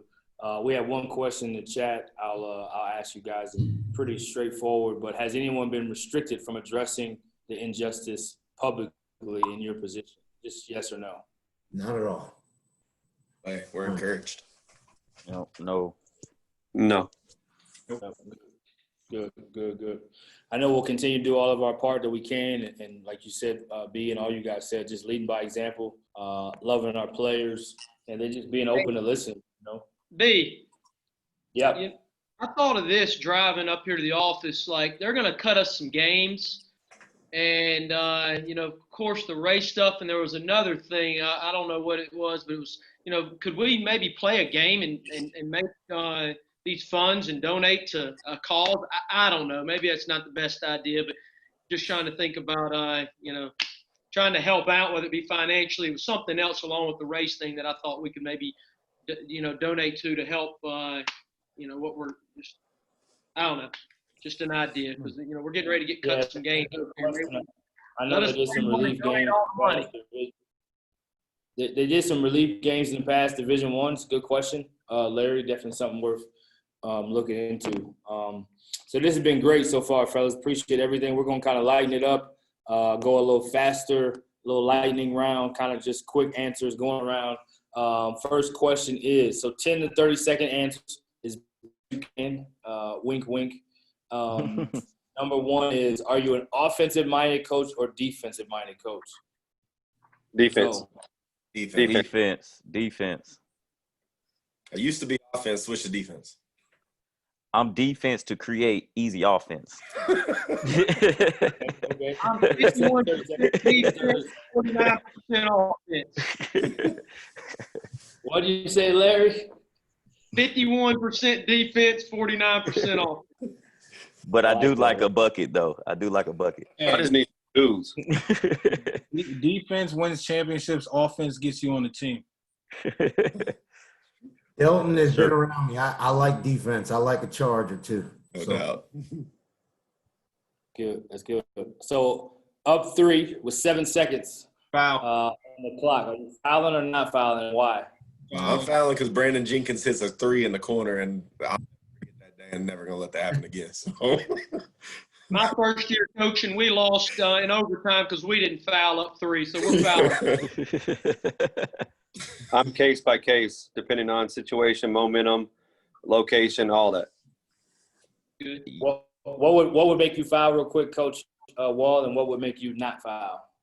Momentum on the road for a championship, or sweeping Larry Cordero at home.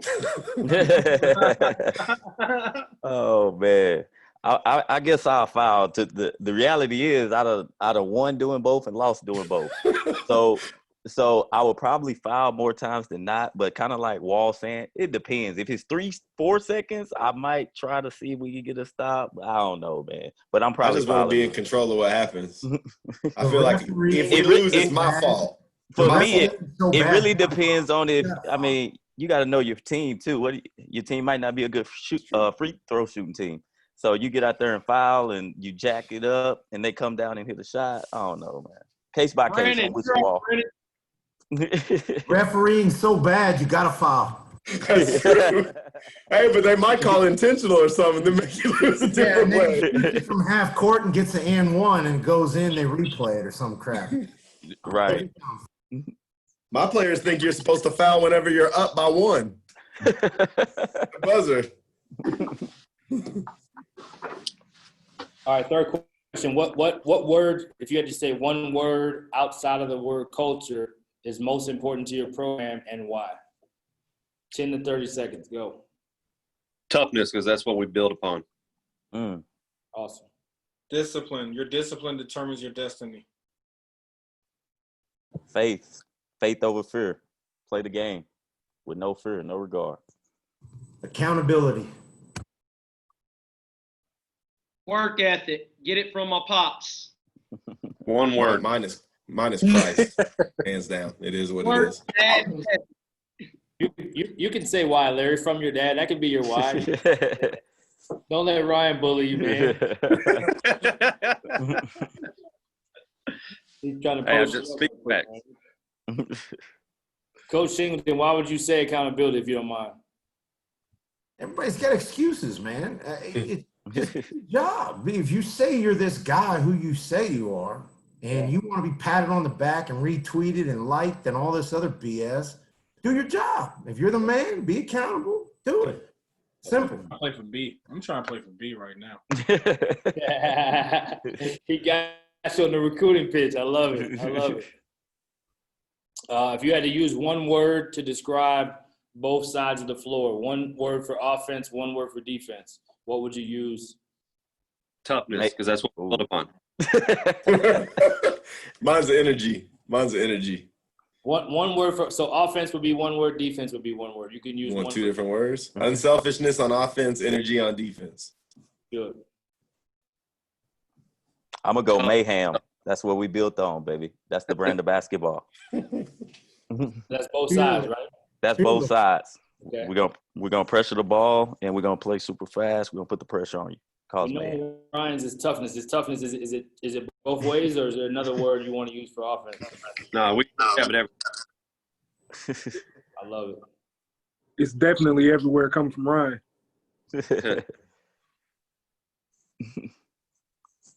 Smart on offense, tough on defense. Share on Mine's offense, fearless. fearless. Yep, fearless. Go ahead, Larry. Playing this game. Share on offense and guts on defense. I like it. I like it. So in the same theme, what's 3 words that you would use to describe your culture? What's the 3 words that your culture is built on? Ryan, we'll let you go first. We know one's toughness. What's the other 2? Energy and effort. We call it TEE. Energy, toughness, energy, and effort. Awesome. I'm gonna go faith, toughness, defense. Ours is Christ, character, and relationships. Rebounding for others. There it is. I heard it. What you didn't give me the whole quote though. What's the whole 3 words. I'm just gonna repeat what I said: faith, investment, and toughness. We just, man, you just gotta be wanting to do this. A bunch of cliches. So Hey, you can't know what Larry means unless he's got some emojis. Some emojis to enhance it. Emoji king. Hey Larry, is it chasing dreams while rebounding for others? What is it? Rebounding for others while shooting for goals. There we go. You know me a long time then. That's And Brendan's is basically be about this life. That's basically what you got, Pat. Confidence, relationships, communication. We're all about confidence, man. We don't care who we playing. We think we're better than you. Off the rip. We don't care. We don't That's hide. Patrick Curry. That's PC right There he there. is right there. That's PC. That's my boy right there. He's finally coming out of his shell. He's been on it for about an hour. Hey, Patrick, we're looking for home games.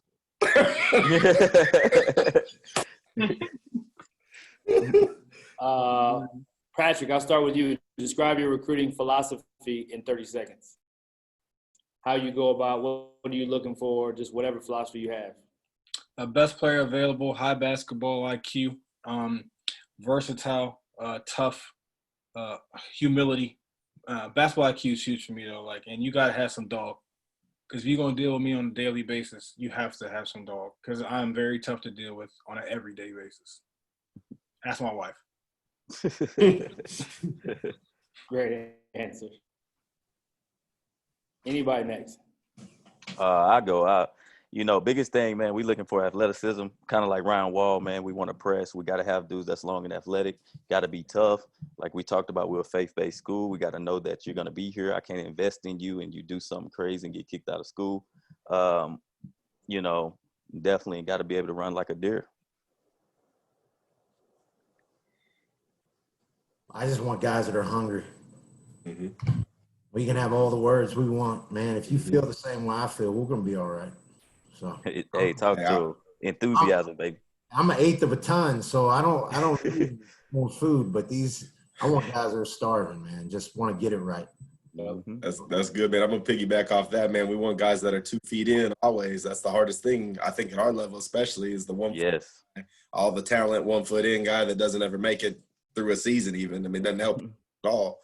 So 2 feet in, hard work ethic, high character? Can you communicate? And do you look at your coach when I'm watching you? If I'm there, do you stare at them? Do you listen? Do you respond? All those things. Always watching you on and off the floor. All good stuff. Just save some time, man. I'm just say gym rats. Very simple. Shingles, I want to start with you. What's the most underrated aspect of winning, in your opinion? Underrated aspect of winning? Yep. You know, everybody kind of talks it about doesn't do anything for my hairline. I can tell you that. Underrated aspect of winning. We're all in the same boat. I mean, we're not getting any bumps on salary or anything like that. I think winning, you don't have to talk about it. But maybe that's the underrated thing. Like, you don't have to talk about it. Like, I think a kid walks in my office and he's like, man, we probably could get it done here. That might be underrated, or, I don't know. That's it. That's all I can think about. I don't know. Let's talk more action. Me? Go ahead, Larry. Like a player-led team, player leadership. I think a player-led team. That's simple. That's it. I don't know. I mean, I would say cohesion, but I don't know if that's underrated in our world. But in the players' world, it is. They just think you got a lot of talent. We're going to find a way to win. But I think, how those guys love on each other and how they interact within each other makes all the difference in the world. I've had talents that don't get it done because of that. So I guess if I was saying underrated, I'd probably say just being unselfish, for that common goal of just winning the game, not trying to, I guess say this is my time to do this. But I think if you're unselfish, the strengths of the team, you can trust each other, and collectively you can get it done. I would say effective communication. I think, you can have a great coach and one or two great players that listen and nobody else that listens. The guys that can actually talk to each other when stuff is going wrong. We always say that stuff. I cannot spoon feed you this. I already gave you the scout. I cannot tell you every single thing. Like, well, coach, did you see that Jimmy won't? Why don't you tell Jimmy? Why are you telling me? I ain't playing. Tell Jimmy. So, I would say just effective. The best teams I've ever had, they don't even talk to me. They tell half the time, like, yo, don't talk to him. He's crazy. And they talk to each other, and then they figure it out. Those are the best teams I've had. Last couple. What's three to four words to describe a great assistant, in your opinion? Lord, work habits. Trustworthy. Yep. Trustworthy and loyal. I can take anything else. Just don't be fake. Trustworthy and loyal. We could work on everything else. Yep. I'd say your character, your loyalty. Are you relational, and are you a grinder? That's 4. He said 4. What made you say? He said 4. Just keeping you on your toes, D. You got to listen. Remember, we just talked about that. I would say loyalty, go-getter, kind of enthusiasm in that, and then probably innovative. Do things that to elevate the program. Everybody's program needs something to be better at. So be innovative, to create things, do stuff to advance the program. Not to be repetitive, but awareness. Have some insight on needs and wants of players and coaches in the university, and just be humble. It's just a tough job because we're all chasing something, but those 3 are probably it. Yeah.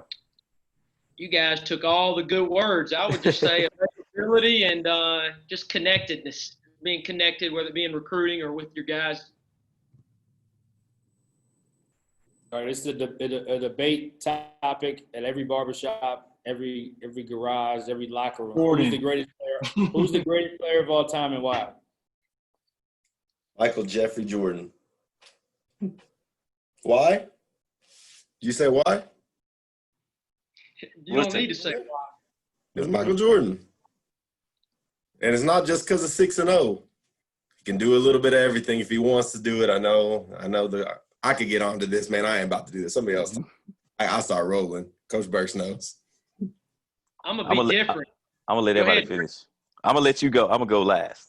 Yeah. Irvin Magic Johnson. Okay.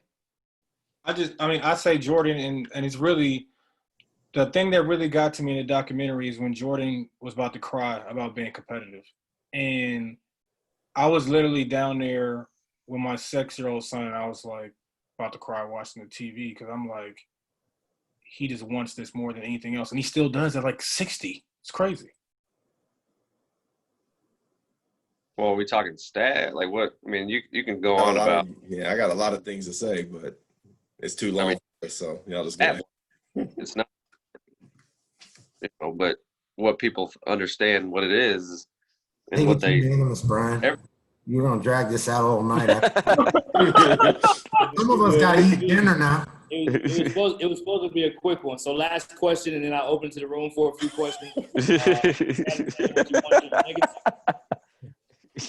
What do you want your legacy to be? What would you say you want it to be? Helping others. That I cared. There's a song. I don't know if y'all know it, but it's by singer. It's a worship leader, and it says, "When I'm old and gray and all my days are numbered on this earth, let it be known in you alone my joy is found." That's it. That's what I'd like to know. So I want people to know that my joy is in the Lord. All those things. That's it.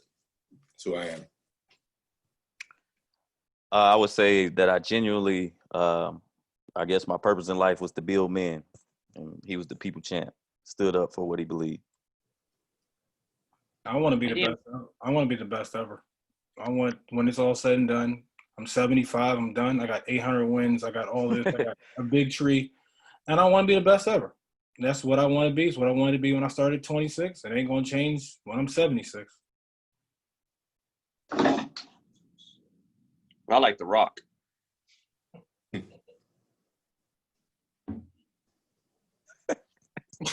His movies or his tequila? What do you like? Better than the people's champ. You lost all of us on that one, Ryan. You know the people's champ is? I know what he means. Yo.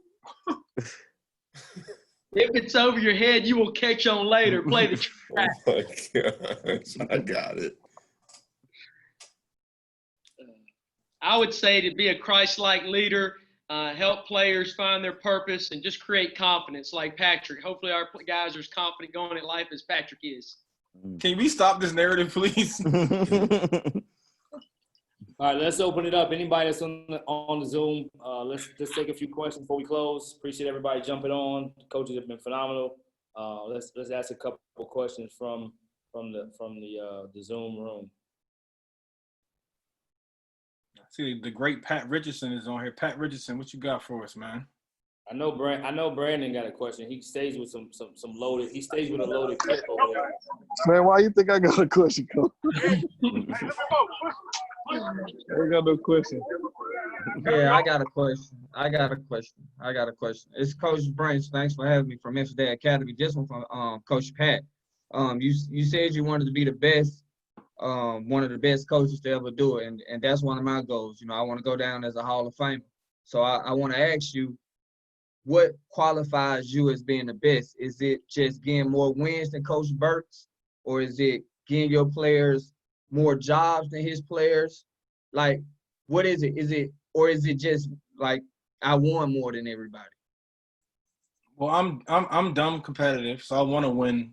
I want to win more than everybody. I mean, that's the first thing. I mean, we all are doing this for a lot of reasons, but I can guarantee you that the 6 dudes in this chat are trying to win games. Okay, so they're in there, and I'm saying they all are trying to win games. So, you know, for me, yeah, it is. A lot of it is about winning, but of course, it's about developing. Because I had a conversation with a big time head coach the other day where I told him our relationships are way more impactful when guys leave, and that pressure situation is not there. But having that respect and love from my players, and then from your peers. I mean, it gets no better than this. Like, I'm sitting over here with. Like, I knew about Larry 3 years ago from a prominent AD in the NAI when I asked him who are the best, because I want to be the best. I said, who do you think are the best NAI coaches? I want to know because I want to be better than them. And he said Larry. So I've been following Larry. He said Larry's one of the best. And I've been following Larry for the last 2 years. I was in Florida. It was 2018, I think. And I remember when he told me this. So, like, those are the things, like, where having that, to me, just that respect from your peers and then your players, and of course, once you get to the higher level, all that stuff with the media as well. Appreciate it. Appreciate the question. Let's take a couple more before we close. This is more so a statement. I need Larry and Ryan to take it easy on me this year, man. Y'all beat my head in this past season. Chris Avery, good seeing you, my man. Appreciate you being on here. Good seeing you too, Coach. It was great listening to y'all. Yes, sir. Hey, Chris, we played too. Get the schedule situated. I need y'all to take it easy on me too. Just call me back on that scheduling now. I got you. You know what? I had a date free up. I got you. Chris, don't forget what you guys did to us 2 years ago now. Hey, man, that was luck. I got a question. Okay. Go ahead, Dre. I just want to know what's the better conference, the Red River or the Sooner? The river. Everybody likes to float the river. Come on now. Come on. Man, come on. Now you got it started.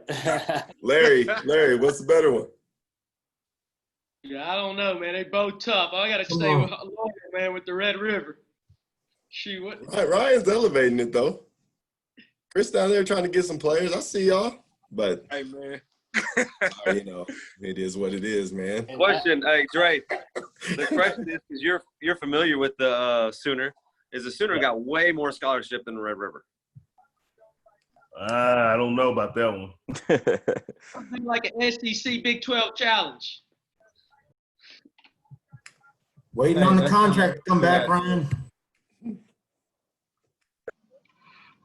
Hey, I got a question, man. This is DeMarcus James, man. Forward OD Wide High School. A legend. I know we got at least one or two natty champs in here. What's the single most important thing in regards to winning a national championship? You think? I'll start with Coach Shingleton. What's the single most important thing you think that is important as far as winning a national championship that you did with that team? We had to play 5 games in 6 days. We had no time to adjust anything. Who you are at that point is who you are. You got to be as great as you can be in that moment. And that's it. The scouting report, throw it away. All this other stuff. You had to be as good as you can be, fundamentally sound, rebounding, assisting the ball, good shot selection, taking care of the ball, all those things. And it sounds corny, but it's that fundamentally. It's just, you got to just be true to who you are. Because the second you try to adjust too much, your guys are uncomfortable, they lack confidence, and then the opportunity could slip away. So I've been lucky to be part of 2 of them, and both teams were the exact same. They just stuck to their guns. They fought the battle they knew they could fight, and that's as simple as I can put it. So appreciate it. Or you got people like Tanksley. Hey, man, look, I ain't getting in the middle of that one. I'm going to stop my video and get out of that one. Great question, Coach. Great question. Zach, you got one? Yeah, for a JUCO coach, what's the best way to help let you see our guys in recruiting? I know a lot of you guys, it's tough for you to come down to Angelina and Lufkin, or, most of you guys come out to Mullins or other events like that. But when season happens, what's the best way to contact you guys, sending you guys film on guys that we're trying to help get recruited? You already do it. You do a great job of what you do.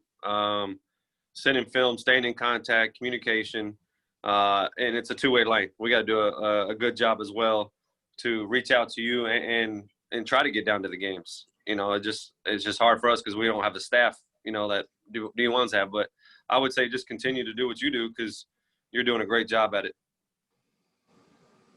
Hey, For more personal interaction. Go ahead. What's pretty cool is this live stream stuff. Angelina, you guys live stream? Zach? Yes, all of our home games. Yeah, I think that's been helpful for us. We've been able to just stay at the house, practice and go home and watch a game. So I think whether it be a link here or just, shooting a text, that goes a long way. Okay. Text and calling. I prefer text and calling more than emails because I get too many emails. Text and calling is the way to do it. I second that too. I think being consistent, man. I think one thing happens is like sometimes you might have a player who like he can do it, and then the next year you don't, or like even just reaching out to players. Like I had a high school coach, he was really cool. He helped me with another D1 transfer the other day. Just being consistent on anything you hear that might help us out. You know, I think that really speaks volumes. Not just about like, hey, your kids. It might just be any kid. You know? Gotcha. And Congratulations I on got a being question to married. piggyback on what he said for everybody on the panel.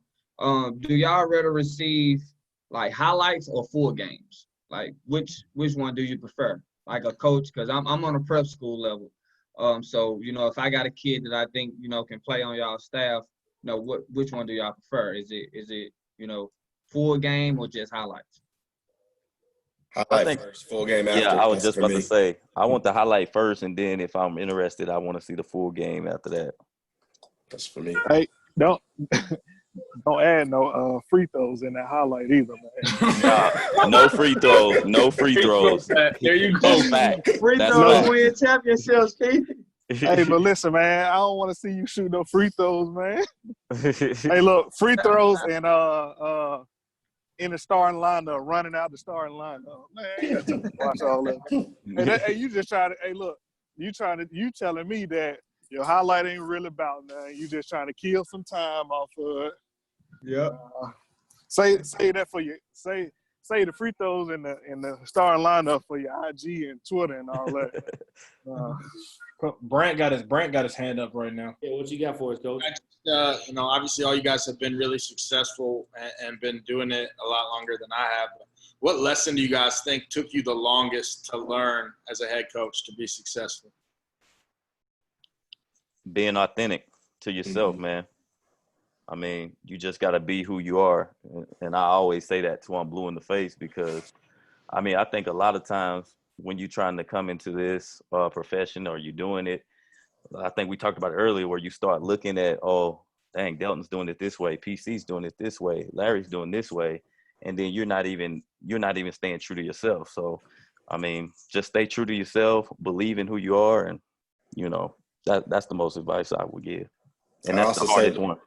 The dangerous one for me was comparison. Now, comparison can be a driver too. PC likes to beat everyone, so he wants to compare so he can snack you. But comparison is a dangerous tool. So if you're constantly just judging yourself off of somebody else all the time, then you're not judging your work or staying true to who you are. So similar to what Coach Burks is saying, but it's really hard to be looking at like Larry's got 9,000 wins in his first 6 seasons. I can't be like I'm a failure if I don't have that exact same. Right. I'll do it differently. It took me a little longer. It took me 3-4 years before we got good at all at York. I mean, we were just 500 every year. And then, eventually we turned a corner. So, it looks different for everybody, but don't settle into that because this job is already stressful enough as it is. Coach, I would just say keep sharpening the axe, doing what you're doing now, getting better, evaluating yourself, looking back, reflecting, note-taking, film watching. Just keep your axe real sharp. Appreciate that. Right. For me, I would say learning from your mistakes. I mean, my losing season, I remember more than any of these winning seasons. And I learned way more in that process of losing than I did in any of these winning years. And so understanding what can't happen for you to be successful, like knowing that I can't do this. I mean, once you've been on winning, you've been on some really good teams. You've been on a lot of the different teams. You turn something around really quick over there. And so I just think really learning from those what not to do makes it easy to do what you're supposed to do. And then Larry, I'm definitely gonna be chasing you still. You're too good. Sorry, bro. Gotta chase you.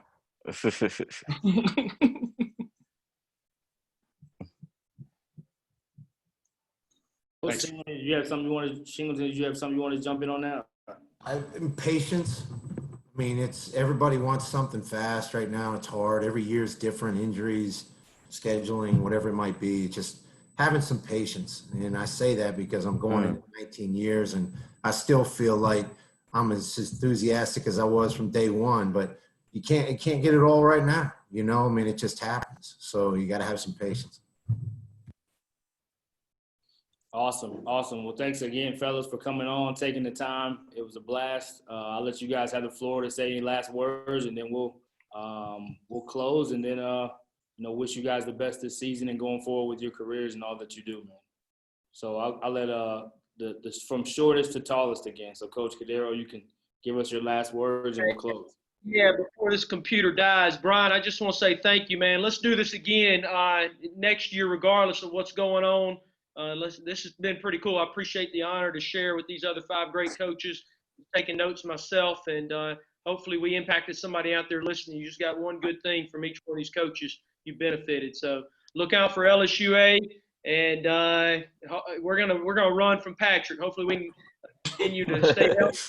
DJ, if you're still out there, I don't know if you're listening, but I was going to say being healthy physically and also mentally, keeping your guys, I think sometimes we don't think about keeping our guys mentally healthy. That's a tough deal in college basketball too. I got it, Coach C. Appreciate it. Oh, I guess I'm up next, man. I just want to say, man, it was definitely a blessing, and I'm honored to be on here with these dudes. If you need anything, I'm probably as real as they come. I'm authentic. I'm not trying to hide nothing. That like I got this thing figured out. Definitely love to talk hoops. Just talk life. Hit me up. I put my email, my cell number in here too. This was a blast, and I learned a lot from these dudes. Me? Yeah, thank you so much, Brian, for having us on. This is a good time being on my guys talk. You can see why everybody's successful. For all you guys that are out here watching, thanks for paying attention to us, man. Hopefully we helped a little bit. And if you have any tips that can help me beat Brennan, call me, text, help me out. I need it. So thank you for having me, guys. Yeah, B. Appreciate you having us with Rising Coaches and your organization that you're in, and you're gonna find your journey. And I'm blessed to be boys with you. And so I appreciate everybody listening in. It's good to be surrounded by talented people. It always rubs off. And so I learned a lot today. And, if anybody out there have any players, we're looking for one more. I need a dude to make us good. I'd appreciate it.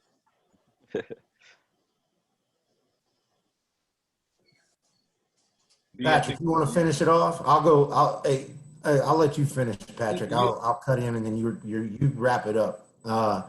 Brian, thanks so much, man. You hit on a conversation with us that this world we live in is not as publicized as most, and there are some top level coaches, and I'm going to exclude myself out of that one, but there are some top level coaches that people are listening to right now, and it wouldn't matter if the affiliation of NAI to NCAA changed. It's just basketball, relationships, and hard working with some integrity. So that you brought to the table, Brian. I hope we can continue to promote this and congratulate everybody on what they're doing. Hopefully we get a productive season out of this. If not, everybody stay safe and know that have some patience. We'll get back on ground. And I really want to piggyback on some of this social movement that we're having. I really hope and pray that we can apply the things we're learning right now rather than just talking about it. So congratulations, Brian. Thank you for what you're doing, and good luck to everybody in the future. Yeah, I really appreciate you, man, reaching out. We just got linked up this summer, but it's like I know you for forever, man. We connected by so many people, and I really appreciate opportunity to speak with these guys. Just getting back with, Delton and Tree, these are my boys. I mean, they beat me, and I just talked about relationships. Like, when I was younger, coach, if they had beaten me, I would never talk to them again. I mean, that's just how it would have been. But, I mean, even when it happened, it was all love, and we hugged it out. I mean, we hugged at the end of the game, and we just met like a day before that. And so, I mean, it was just the relationship was there, and now getting a chance to meet Ryan, Larry, and Brandon. I mean, these are guys – I know especially Brennan and Larry, I've watched them from afar. And then you never know somebody until you kind of get to, talk to them, sit down and have a conversation. I know it's Zoom, but it's been great just talking to you guys. Ryan, my best friend, works for the Spurs, so I'll be in San Antonio. So I love to come down and hang out with you, take you to a game. We can sit real close for free, have a good time. And it's just all about relationships because, we might be in this. I'll go to the Spurs game too, just so you know. Oh, yeah, B, we got you. I'm actually heading down there too, so. Here we go.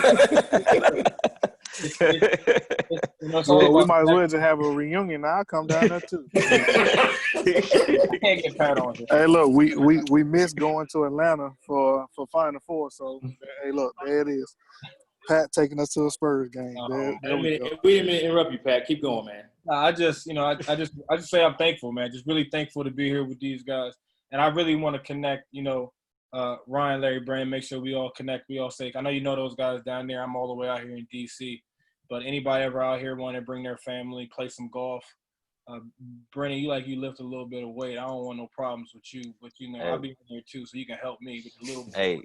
Hey, y'all two will be some strong golfers out there, boy. Between him and Andre Owens and his, you know. Hey, APC is still love, baby. I'm still watching you and rooting for you, man.